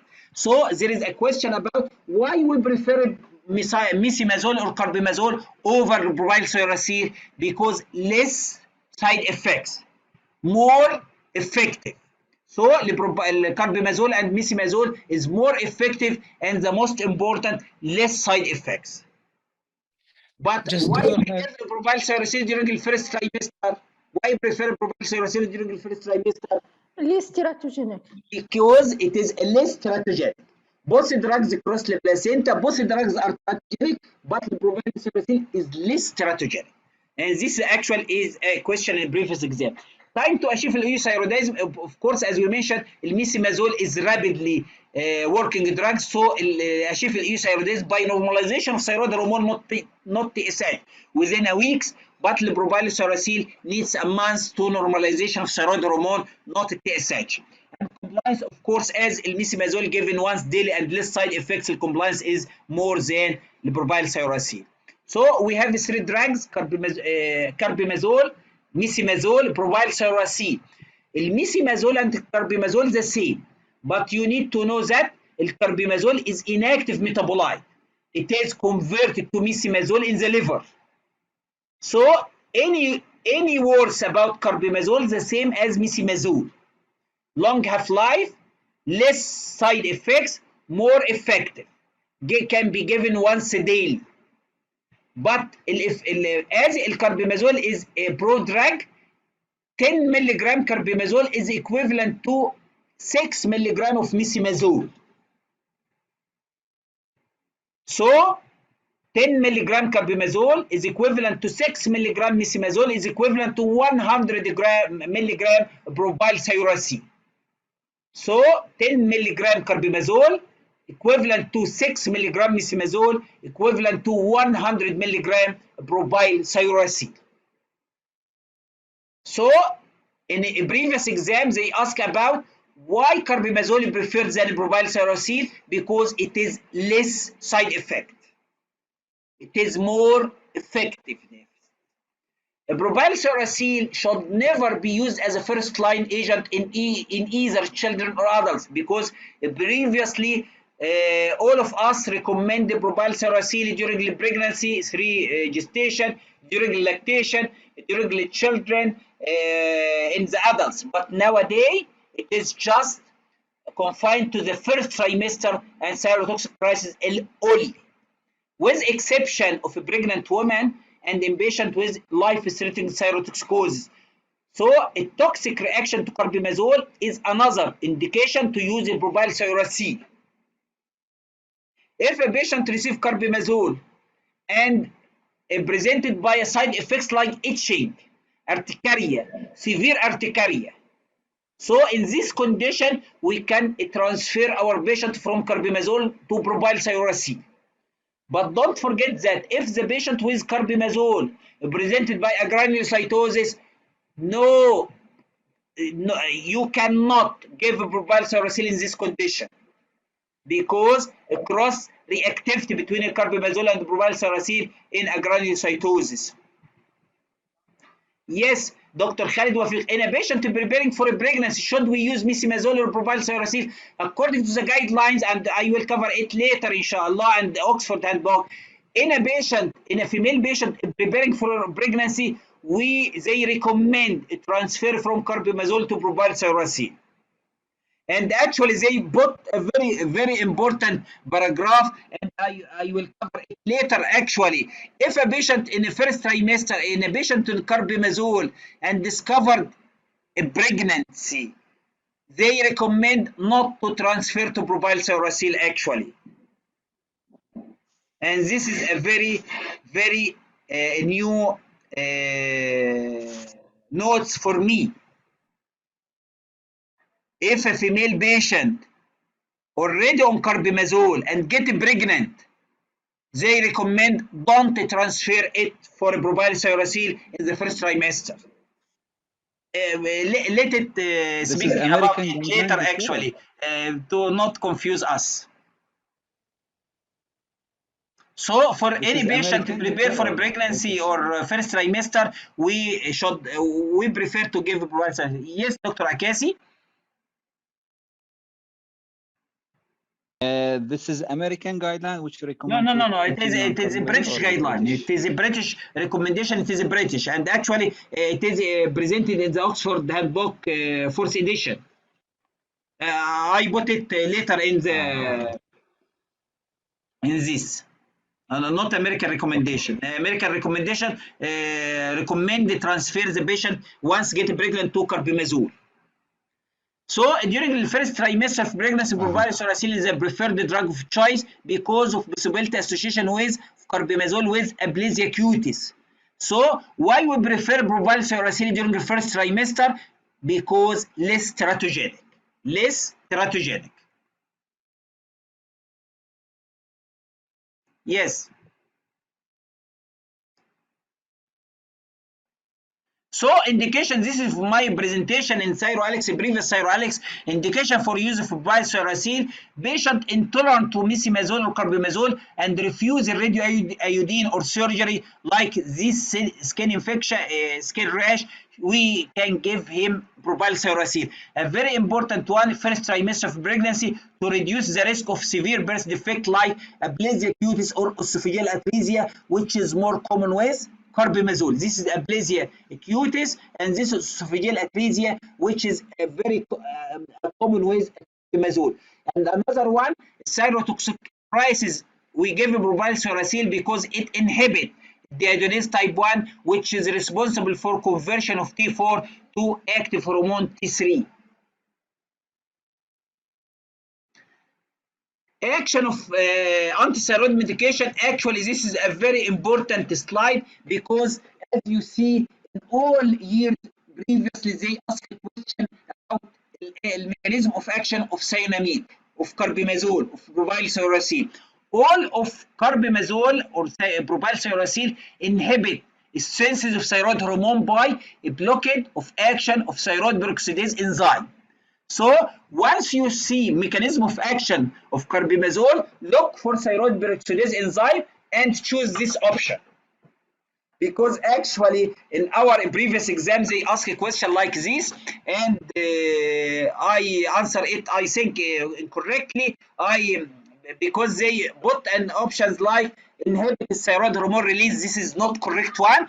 It block iodination or coupling inhibit thyroid hormone synthesis, not release. So the action of antithyroid medication, a blockage of the action of TPO, and also propylcyracil has a very important another action by inhibiting of deadenase type 1, and this is unique for propylcyracil. And they ask in 2021 a question about why propylcyracil cause lower T3 than carbimazole, because it inhibits deadenase type 1, which is responsible for conversion of T4, which is inactive, to T3, which is active drug. So this slide summarizes and the adverse reaction from this medication.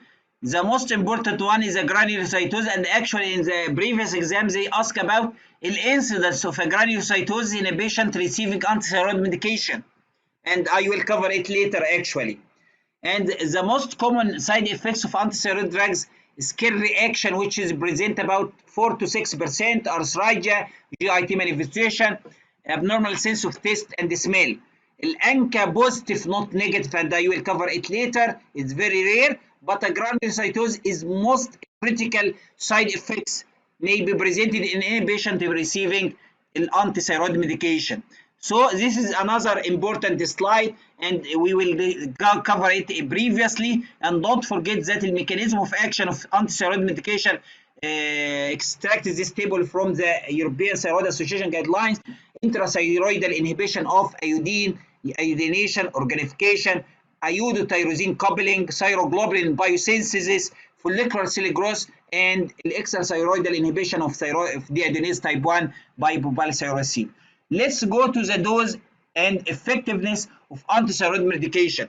As I mentioned previously, 5 milligram of carbimazole equivalent to 50 milligram of propylcyracil, equivalent to 3 milligram of mesimazole. So 10 milligram of carbimazole equivalent to 100 milligram of propylcyracil, equivalent to 6 milligram of mesimazole.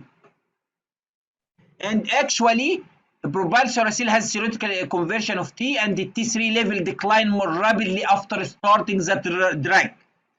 Don't forget this: 30 to 40% of patients receiving antithyroid drug remain euthyroid. So a remission rate after antithyroid medication is about 30 to 40%. 40%. And this is actually is a question in the previous exam: percentage of euthyroid state after antithyroid medication. This is a remission rate. It is about 40%. This 40% remission rate after antithyroid medication is about 40%, may be increased or decreased according to the clinical condition. Little chance that a second course of treatment will result in the permanent remission. And don't forget that a young patient, a smoker, large goiter, ophthalmopathy, and a TSH receptor antibody, if it is positive at the time of diagnosis with high tit, are unlikely to have a permanent remission. We give a beta blocker for symptomatic treatment in any case of a Graves' disease by giving propranolol, or for relief of symptoms and anxiety, tremor, palpitation, and this should be used for 4 to 8 weeks of treatment. But antithyroid medication is used for 1 to 2 years of treatment at least. Atrial fibrillation, if the patient is hemodynamic and stable, we should cardiovert it immediately by DC. Elsewhere, we should use aspirin and warfarin, which may interact with antithyroid medications. So a symptomatic treatment by giving antithyroid beta blocker, which is in the symptomatic thyrotoxicosis, especially in the elderly, and the target to reduce the heart rate, the resting heart rate, to less than 90 beats per minute. And this actually is a recommendation, American recommendation. The beta blocker can be used propranolol, atenolol, metoprolol, but don't forget that the propranolol is the preferred agent for lactating and the pregnant female. and most of studies are done on the propranolol, which is must be given 3 to 4 times per day. Atenolol, don't forget, it is should be avoided during pregnancy because it is leading to a decrease in gestational intrauterine growth retardation. So side effects of this drug is very important because in each exam they will ask 1 or 2 questions about these side effects. So a side effect of antithyroid drugs is very important. The antithyroid drugs are generally well tolerated. The most common complications, GIT symptoms, or an alternation in their sense of taste and smell. Agranulocytosis represent a potentially fatal and rare side effect. It occurs in which one? The percentage 0.1 to 0.5 of patient. In our previous exam, they ask about incidence of agranulocytosis, and they don't ask about a question like these numbers. They ask about, give us a numbers like 1 in 100, or 1 in 1000, or 5 in 1000, and so on. So if you convert this ratio to per 1000 population, you will find it is represent between 1 to 5 per 1000 patient. 1 to 5 per 1000 patients. Yes, how monitoring and treatment response, we will cover it, Dr. Fathi, later on. So in our exam, they ask about a risk of agranulocytosis in propylcyracil. So in general, a risk of agranulocytosis between 1 to 5 for every 1000 patient.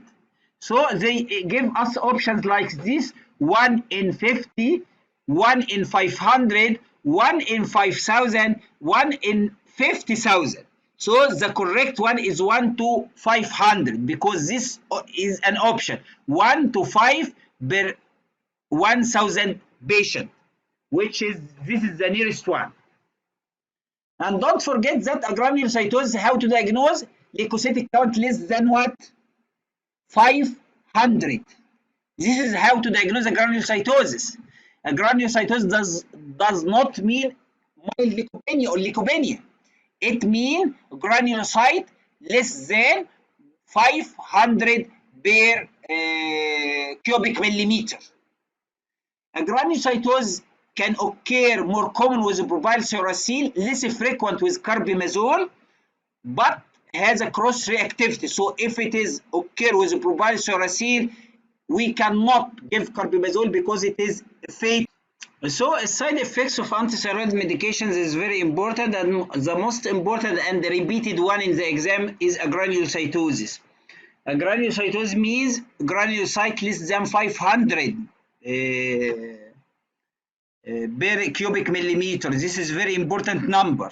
So in any question, if they give a number like, for example, 7 or 1000, this is not a granulocytosis. And the incidence of agranulocytosis is 1 to 5 per 1000 of patient. So it shows the most accurate number according to this number. And another one, there is a cross reactivity between carbimazole and propylcyracil, and more common with propylcyracil. And another very important one, agranulocytosis usually occur within the first 3 months after initiation of the treatment. About 97% of cases of granulocytosis in the first 6 months of treatment. And a very important one, it occurs very suddenly. So there is no workup to detect it. Someone can do a routine CBC for follow-up to avoid the granulocytosis. This is not correct one. No routine monitoring of CBC is recommended for detection of a granulocytosis. But once you suspect any case of granulocytosis, you must stop antithyroid medication immediately. And this is very important. Once you suspect a granulocytosis, stop medication and do CBC. Do lymphocytic count. How to suspect any patient receiving antithyroid drug present by fever, evidence of infection, oropharynx infection? You should stop. This is the first most important step. Stop the medication and doing CBC. In each exam, they will ask question like this. A patient on antithyroid drug presented by fever or neck, sore throat. What is the best option? Giving antibiotic, for example, doing CBC, stop medication is the first one. Stop carbimazole or provylseracin, and then doing CBC. If CBC is normal, recontinue the medication. If CBC is mild leukopenia, continue the medication.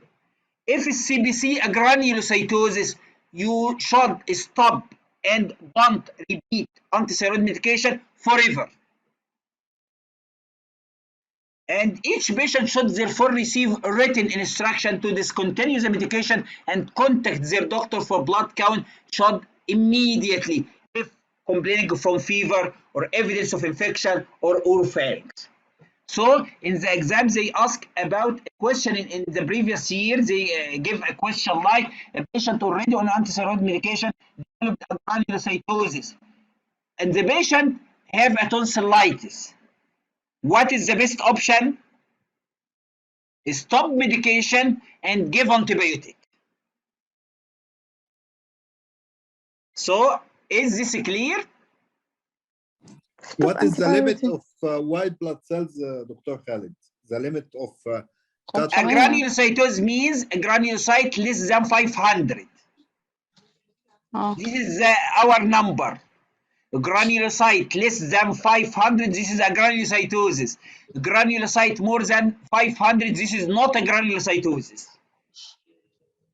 Once you suspect a granulocytosis, you should stop medication and doing CBC. This is the most important step in the exam. So, a granulocytosis factor leading to worse outcome. Yes? Yes, Dr. Iman, your voice is not clear enough.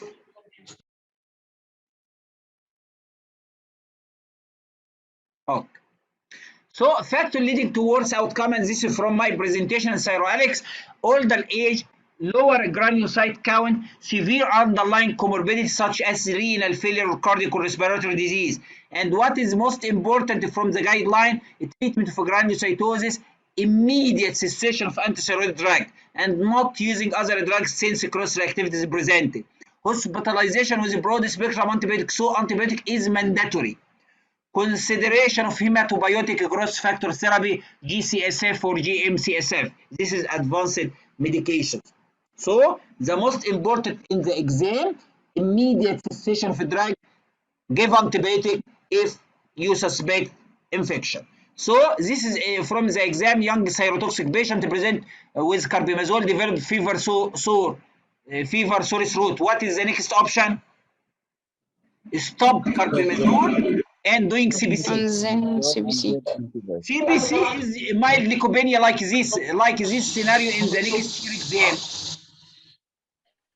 Patient on carbimazole developed pharyngitis and after doing CBC is a leukopenia, not a granulocytosis. What is the option?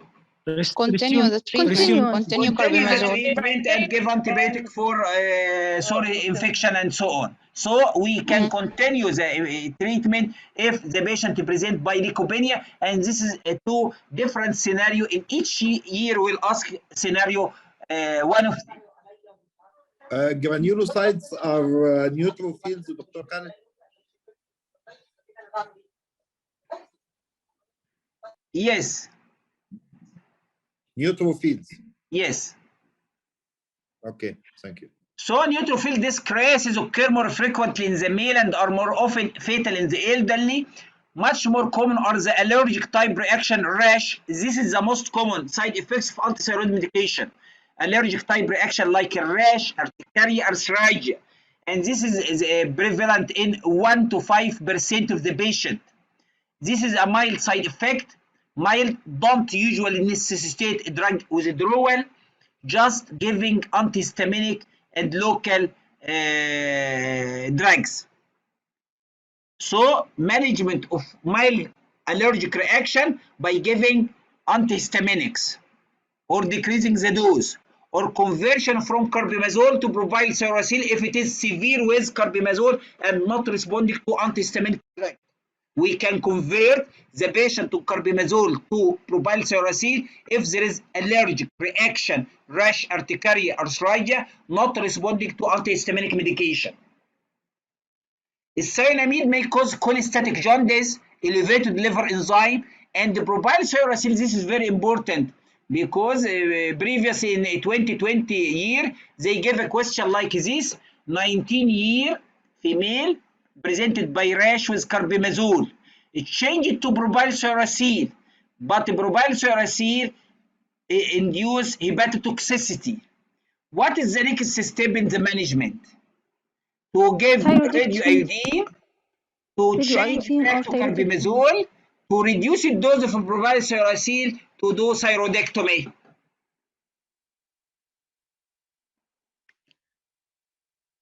Which one? Radioiodine. Yes, radioiodine is the best option after failure of medical treatment, except in minimal scenarios. So we cannot reduce the dose of propylcyracil because the liver damage is fatal in some cases, and they ask about this in our previous exam. And also we cannot convert to carbimazole because with carbimazole presented by rash and side effects. So we must go to the definitive treatment by surgery or radioactive iodine. And if you have these two options, surgery is not the first one, the better one. Surgery is better one if you suspect malignancy, if there is a compression manifestation, if there is patient prefer thyroidectomy, and so on. So this is a very important topic about the propylcyracil related severe liver damage, because from 29 the FDA gave a black box warning on the propylcyracil because the propylcyracil leading to liver failure resulting in liver transplantation or death. And actually this the incidence of liver cell failure and death about 1 to 10,000, 1 in 10,000 population, and this is very high incidence. And actually in our exam they ask about the incidence of liver cell failure with propylcyracil. Incidence of liver cell failure without propylcyracil, it is 1 to 10,000 population, and this risk is more and more in children. In children it is 1 to in 1 in 1,000 population in children. So in children we did not recommend propylcyracil because the risk factor of liver cell damage is more and more. So in our exam in 2018 they ask about the incidence of liver cell failure in patient to receive the propylcyracil. 1 in 10,000 population. If a child it is more 1 to 1,000 population. And this is very important numbers. What radioiodine? Dr. Chavan. Yes, radioiodine, yes, this is the best option if the patient presented by side effects of propylcyracil and carbimazole. Of course, a treatment by radioactive iodine is the best option. But for example, in this scenario, if they ask about this female need to be pregnant within a few months, In this situation, thyroidectomy is the best one because the radioactive iodine, she want to postpone pregnancy for at least 6 months.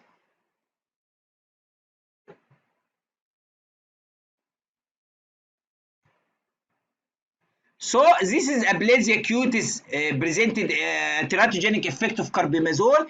Carbimazole is associated with increased risk of congenital malformation when used during pregnancy, especially in the first trimester at high dose, daily dose more than 15 milligram or more. And they recommend women of childbearing potential should use effective contraception. Any female on carbimazole should receive effective contraception during treatment with carbimazole. It should only be considered in a pregnancy after thorough benefit risk assessment at a lower risk dose, effective dose of carbimazole 5 to 10 milligram without additional administration of thyroid hormone. Close maternal and fetal and neonatal monitoring is recommended. And another side effects with acute carbimazole is acute pancreatitis, which is a very rare side effect. And don't forget that carbimazole should not be used in patients with a history of acute pancreatitis associated with the previous treatment because it will recur. So this is a comparison between methimazole or carbimazole and the propylthyracil side effect. Of course, the side effect of carbimazole is less than the propylthyracil. Agranulocytosis, dose dependent in methimazole, when increased dose, risk for agranulocytosis is more, but the propylthyracil is idiosyncratic, can be caused by a minimal dose, but with methimazole, a risk of agranulocytosis is more and more with a higher dose.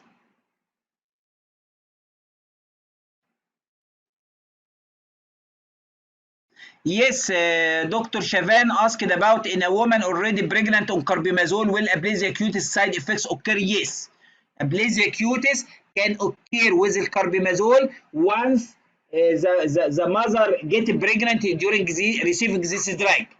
And actually, you will see later on, I don't know in this presentation or another presentation, when we discuss thyrotoxicosis during the pregnancy, a recommendation is not to transfer the mother which get pregnant on carbimazole to propylthyracil. And this actually is recent in the latest edition of Oxford Handbook.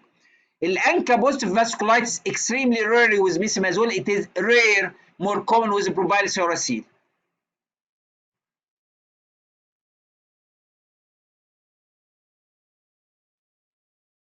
Because carbimazole is less hepatotoxic. Propylthyracil is more hepatotoxic. When we manage hyperthyroidism or thyrotoxicosis during pregnancy, we look for different aspects. Safety of the drug on the fetus and the mother, and the side effect of the drug in the fetus and the mother. So during the first trimester, the propylthyracil is more safe on the fetus. In the second and third trimester, carbimazole is more safe on the mother and fetus than the propylthyracil. This is the philosophy of changing from carbimazole from propylthyracil to carbimazole in the second and the third trimester. Hepatotoxicity with methimazole, cholestatic jaundice with propylthyracil, hepatocellular. And don't forget that the minor side effects with both drug, rash, arthralgia, fever, sore throat, more common with both drugs. And agranulocytosis is fatal with both drug, but more common with propylthyracil.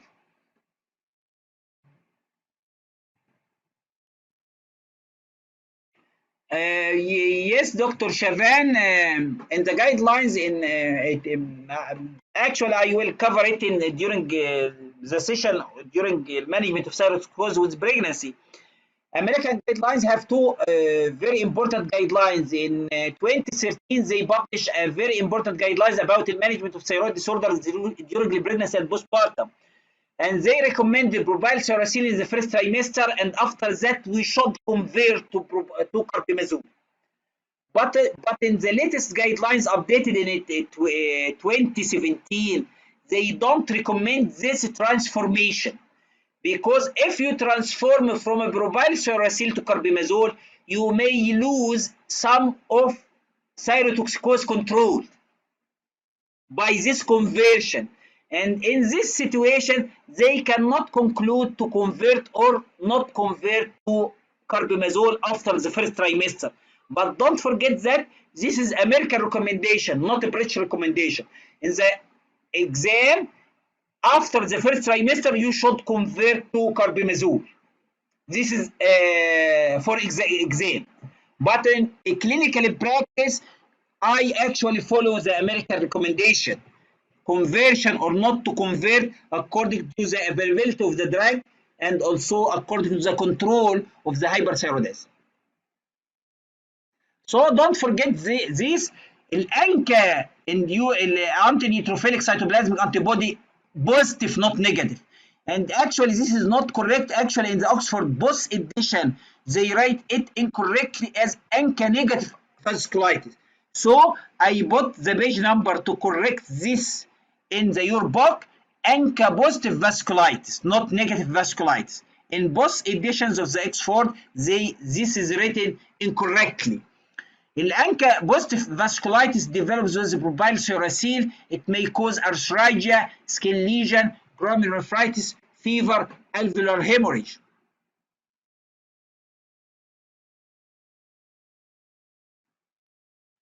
And in this situation, biopsy, if we do biopsy, reveal vasculitis, propylsulfuracil should be stopped and steroid may be needed in ANCA positive vasculitis.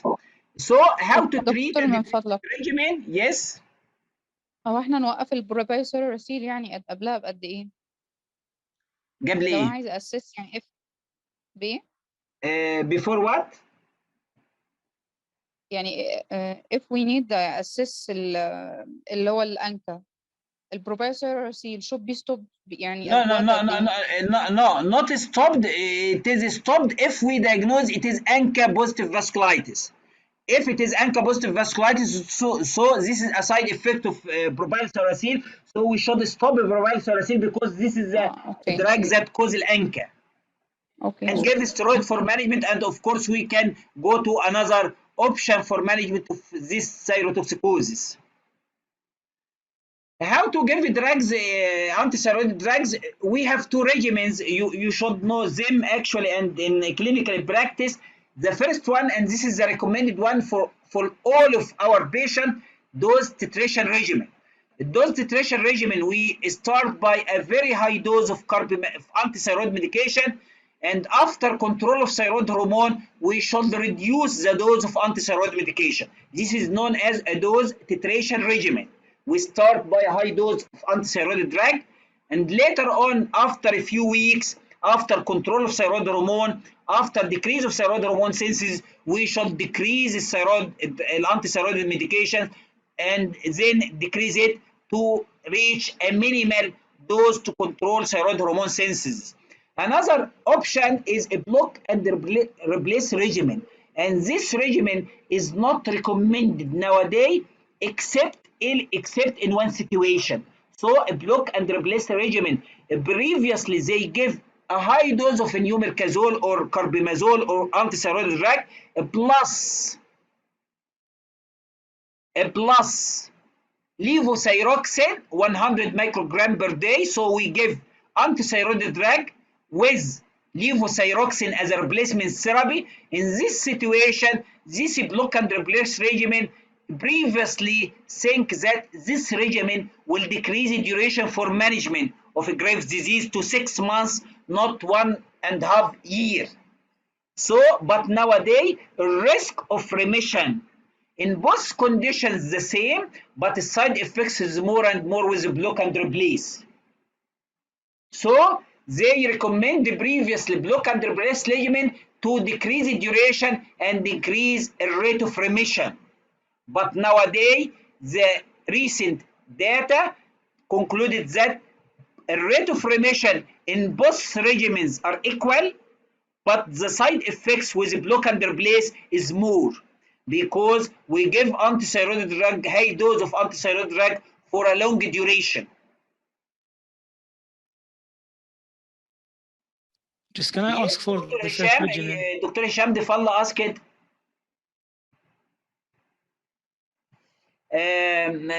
Dr. Saadia Saad mentioned that the fourth edition is page 36. Actually, you are correct, Dr. Saadia, but because you have an original copy of the book, but in our PDF version, it is a 73 page. So I will show it for you.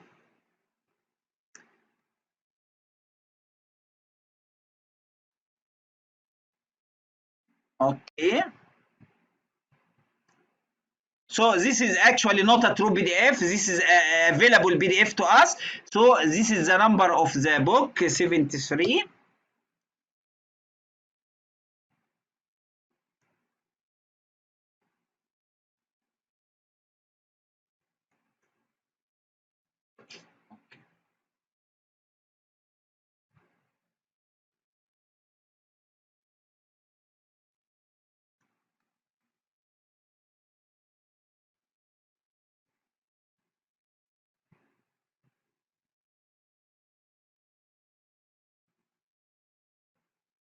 So this is one. To see me, you are correct. I don't know which page. So yes, maybe you're correct. Actually, this is, I will show it in my printed version. This is wow. This is in my printed book, 73. So search it from your book. Actually, it may be as mentioned by Dr. Saadeh.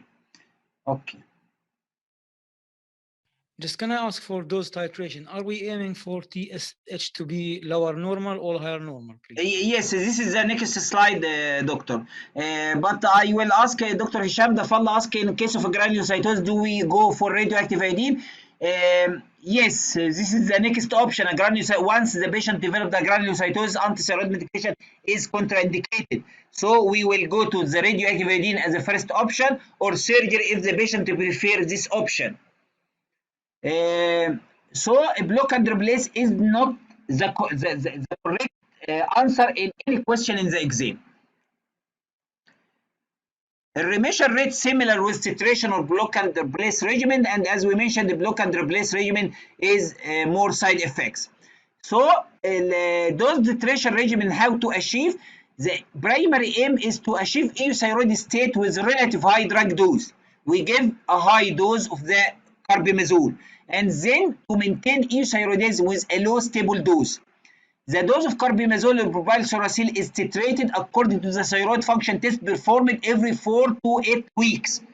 Serum free T4 is the normal range and detectable TSH. So we give antithyroid medication until normalization of the free T4, and once the free T4 will be lower normal, we should decrease the antithyroid drug to avoid hypothyroidism, even if TSH is still low. Because as we mentioned previously, in the management of thyrotoxicosis, suppression of TSH needs a very long time to normalize. TSH may remain suppressed for some weeks after normalization of thyroid hormone. And don't forget that in 2020 year, they ask a question about fastest thyroid function test to reflect a change with the carbimazole. It is a thyroid hormone, free T4. So free T4 will be normalized more rapidly than TSH. The typical starting dose of carbimazole is 20 to 30 milligram per day. Higher doses 40 to 60 milligram may be indicated in severe cases. The regimen has a lower rate of side effects than a block and replace regimen. And of course, the treatment should be continued for 80 months. And this is for adults. For children, should be 36 months, double the duration, and this will produce the remission rate of up to 40 at 5 years after discontinued therapy, and this is actual and question in 2019 year. This is very important. The remission rate after antithyroid drug about 40%. The relapse, as we mentioned previously, large goiter, Graves or Batopathy, smoker, high free thyroid hormone level at the time of the diagnosis, and also presence of high titer of TSH receptor antibody at the end of the treatment is a risk factor for relapse. Patient with multinodular goiter and thyrotoxicosis always relapse on cessation of antithyroid medication. So toxic adenoma or toxic multinodular goiter should be treated after rendering euthyroid with antithyroid drug by radioactive iodine as the first option or surgery as a second option. So radioactive iodine is the best option for toxic multinodular goiter. As second option is surgery. Of course, if the patient of multinodular goiter presented by a compression manifestation, in this situation, surgery is the first one. A long-term cyanamide therapy at a lower dose is also an option, as we mentioned previously, particularly for the elderly. So I will summarize a dose titration regimen, how to initiate a dose of antithyroid drug. As I mentioned previously, 6 mg mesimazole is equivalent to 10 mg carbimazole is equivalent to 100 mg, and we started dose usually by this dosage. If mesimazole, we start by 10 to 30 mg. If we start by carbimazole, we 15 to 40 mg. If we start by propylseracil, 150 to 450 mg per day. Dr. Khalid Wafiq asked about what about if mild retrosternal extension present, and actually this will be discussed later with multinodular goiter. But if there is a compression manifestation, we do it by what is known as Pemberton sign. In this situation, surgery is the best option because it is a can lead to compression and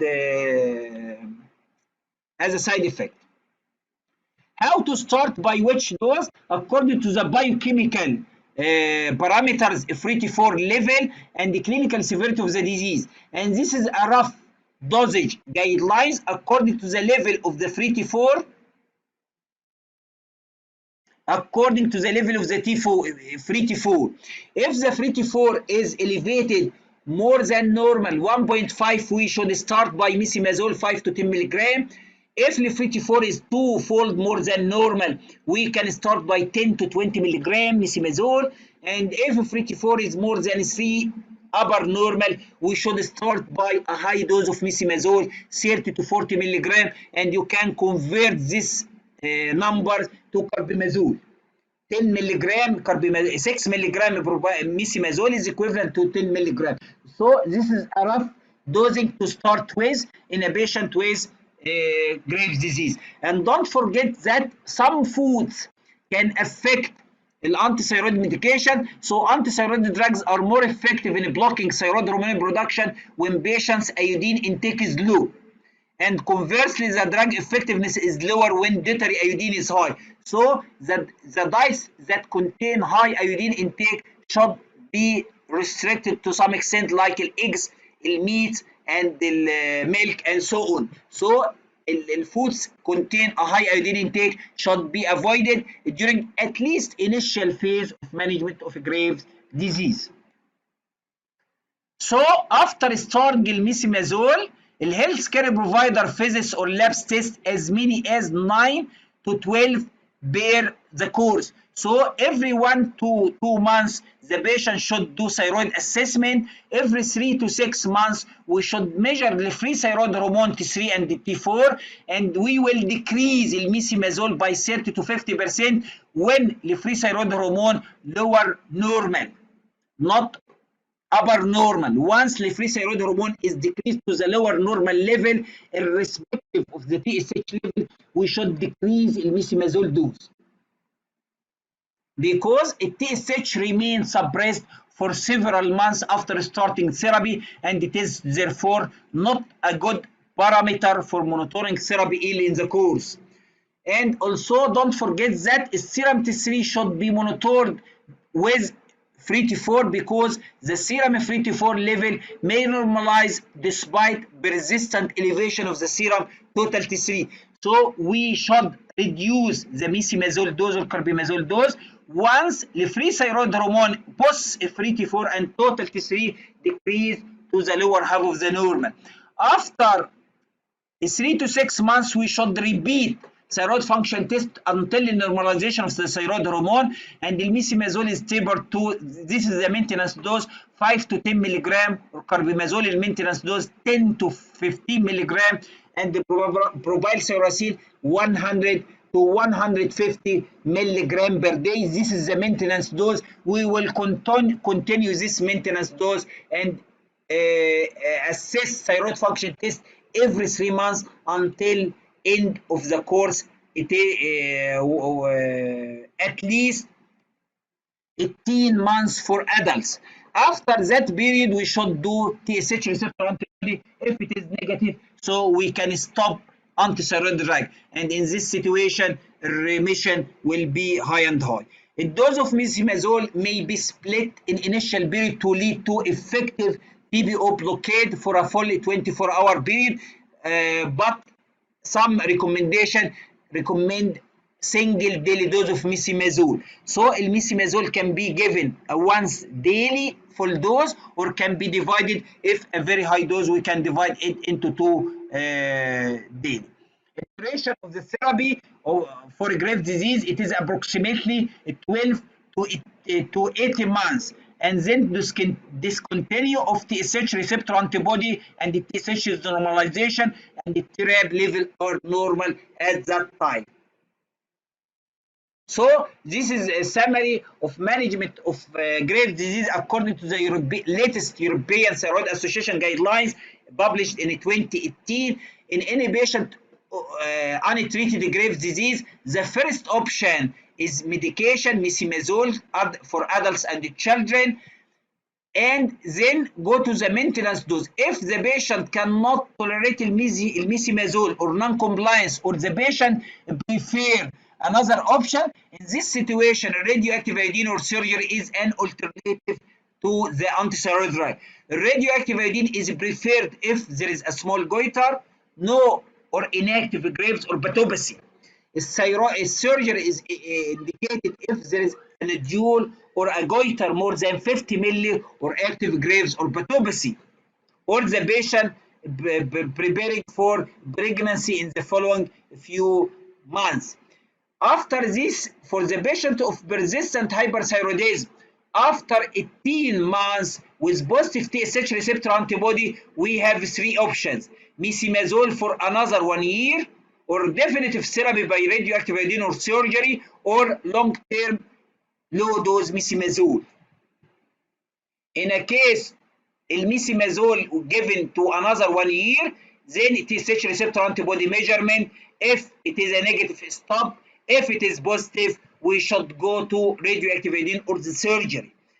If in a case of the patient with relapse after stopping medication, we have these 2 options: long-term low-dose methimazole, or definitive therapy by radioactive iodine or the surgery.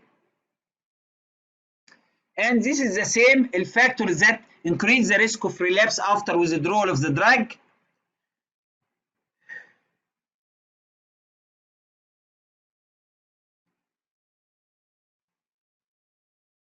Dr. Khalid, carbimazole 5 milligram daily not used as a maintenance dose. Actually, maintenance dose, the smallest dose that normalizes TSH. So if a patient receive 10 milligram of carbimazole and controlled, so this is the maintenance dose. But if with this 10 milligram TSH elevated and the patient is hypothyroid, in this situation we should decrease to less than 10 milligram. And in some situations, the patient is controlled in 10 milligram weekly. So we can give carbimazole in 5 milligram in every other day or in every 3 days, and this is the maintenance dose actually. Can we give radioactive iodine for each thyroid patient with a large goiter to shrink the size? Actually, this is right, Dr. Acacia, and this is a one of the recommendation for management of toxic nodule by radioactive iodine, but actually this is practically is not correct, because the reduction of the large goiter is small if the nodule is not a toxic nodule, but this is an option for management of non-toxic nodule. And actually I have a presentation for non-surgical management for thyroid nodule, non-surgical management of thyroid nodule, and I can upload it later on inshallah. How antithyroid drug works when a TSH receptor antibody is positive. Actually, Dr. Shavan, if you refer to my presentation about the medical management of grave disease, I mentioned this point. So just we have less than 2 minutes, and we'll stop this presentation and to continue in another sessions inshallah. So the factor, because Zoom will shut down after within less than 2 minutes. Factors that increase the risk of relapse Dr. after Khalid, we withdrawal will of, keep yes, Dr. Khalid, we will keep the follow-up with the T4 on patient with new this is thyroid drug.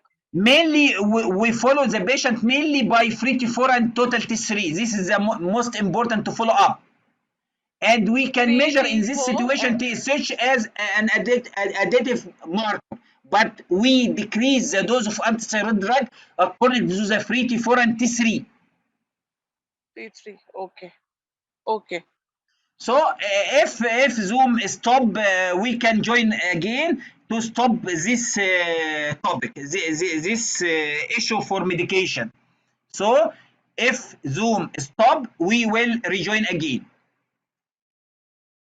In children, can we consider the weight of the child? Excuse me, you mean don't tapering the dose until two hormone T3 and Yes. T4 becomes normal? Yes, Dr. Okay. Anijah. Until normalization of the free T4 and T3. T3, okay. Both hormones must be normalized and lower normal to reduce the dose of antithyroid medication. Because okay. I don't, Dr. Taqadum, in children, can we consider the weight of the child? Yes, dosage of antithyroid medication for children is given according to the weight, not rough dose like this. So I will continue factors that increase the risk of relapse after withdrawal of the antithyroid drug. In childhood, risk of relapse is very high. If the patient present by a large goiter, the risk of remission is risk of relapse is very high. Dr. Najah, I will cover this topic actually, medication, 2 slides, and I can stop. And if you prefer to continue just radioactive iodine, this is just a few slides till so we can continue radioactive iodine in another session. I hope if you want to continue radioactive iodine today, please tell me in the chat. And if recommend to stop after medication, just 3 slides, I will stop. Yes, Dr. Ayman, just 3 slides and I will stop.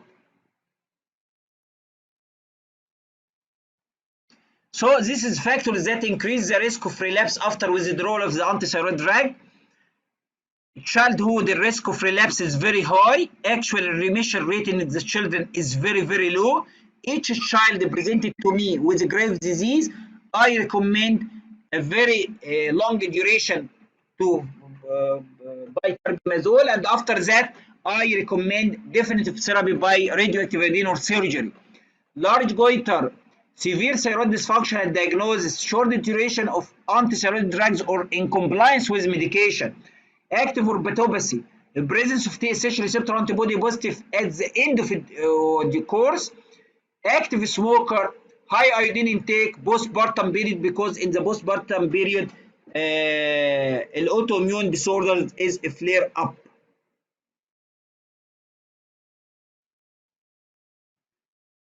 A block and replace regimen, this is another option, but it is not recommended nowadays because side effects are more common. In this situation, we give a carbimazole in high dose to inhibit a sense of thyroid hormone. We give 40 milligram daily carbimazole together with thyroxine 100 microgram. الكاربيمازول will inhibit a sense of thyroid hormone. Levothyroxine is a replacement therapy for this patient, and this is usually continued for 6 months. The main advantage are fewer hospital visits. Lab assessment is less because the duration is less, but most patients achieve euthyroid state within 4 to 6 weeks of the therapy.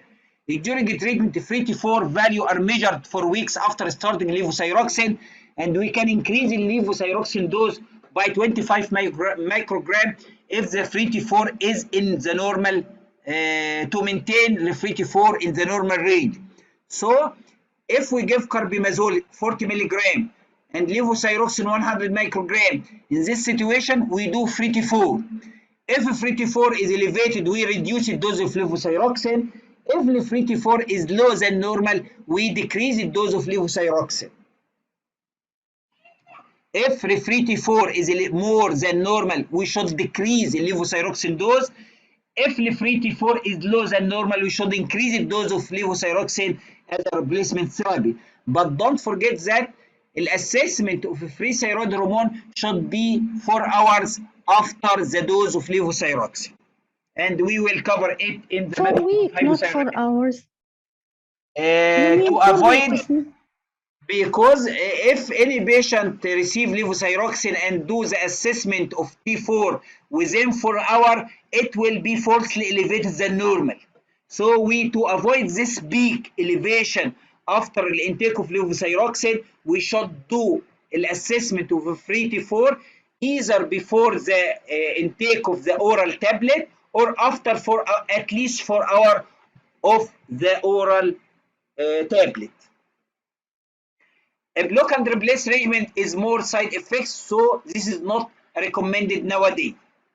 The risk of relapse after and the TSH receptor antibody, relapse most likely to occur within the first year of either treatment.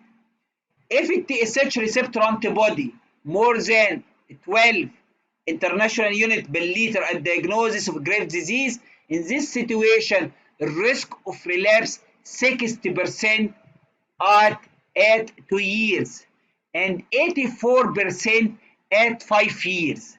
So level التتر of TSH receptor antibody detect a level of relapse and remission.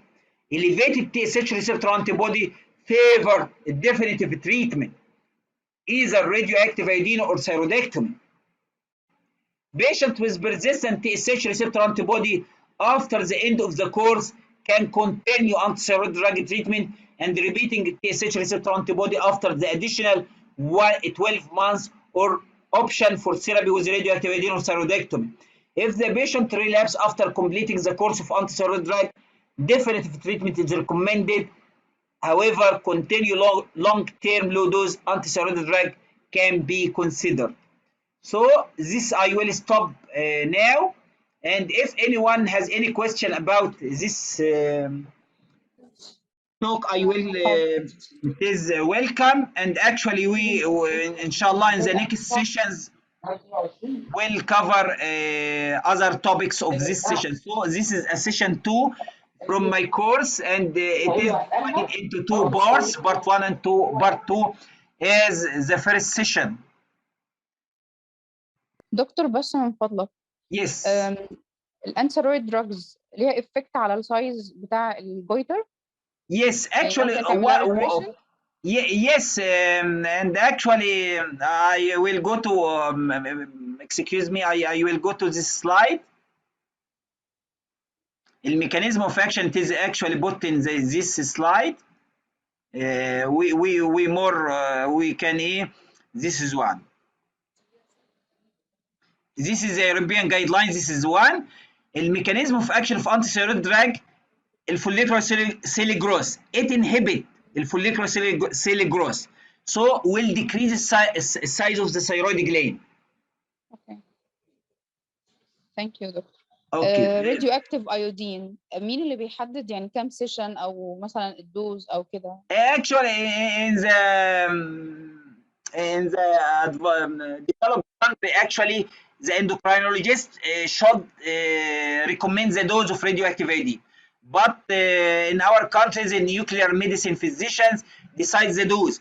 And actually, there are two types to decide the dose. One of them, according to the size of the goiter and the radioactive iodine number, and another option is a fixed dose. And actually, most of the guidelines recommended a fixed dose like this according to the situation. For example, in every case of Graves' disease, they recommend 400 to 600 megabecquerel as a starting dose. And for a toxic adenoma, 500, and so on. So this is a fixed dose, and this is we will discuss. We'll cover it in the next session, inshallah. شكرا يا دكتور، جزاك الله خير. These also come in MCQs. What?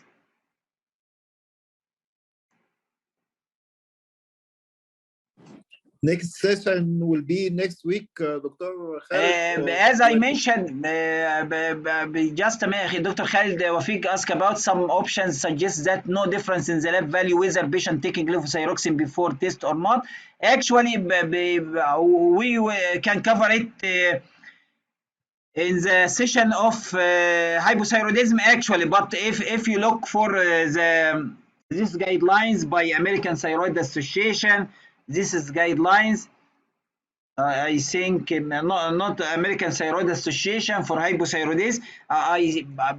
It is presented in it to do free thyroid hormone after oral intake of the levothyroxine by 4 hours or before intake of this drug.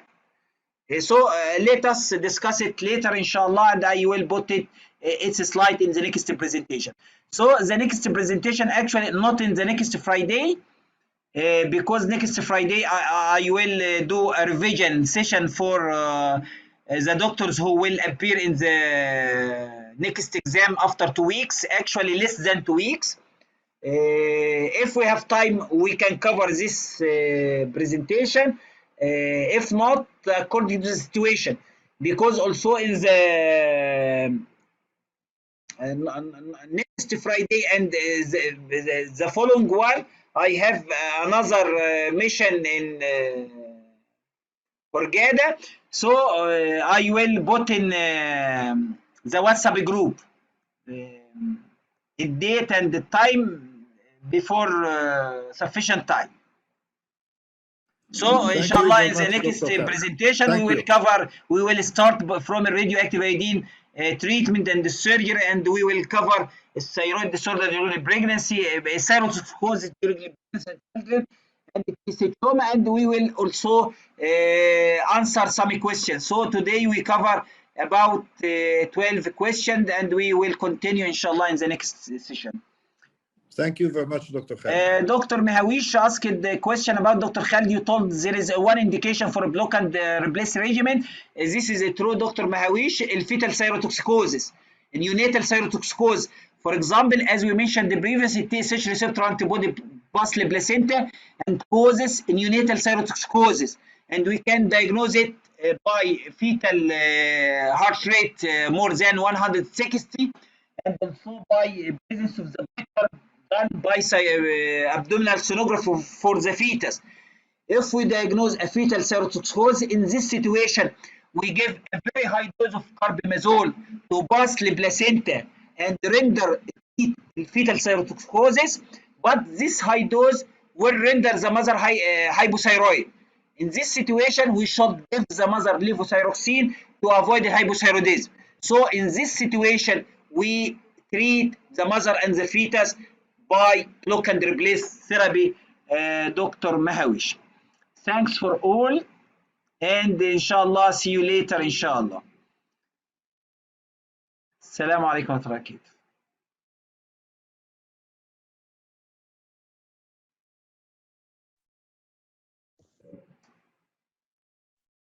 وعليكم السلام ورحمة الله وبركاته.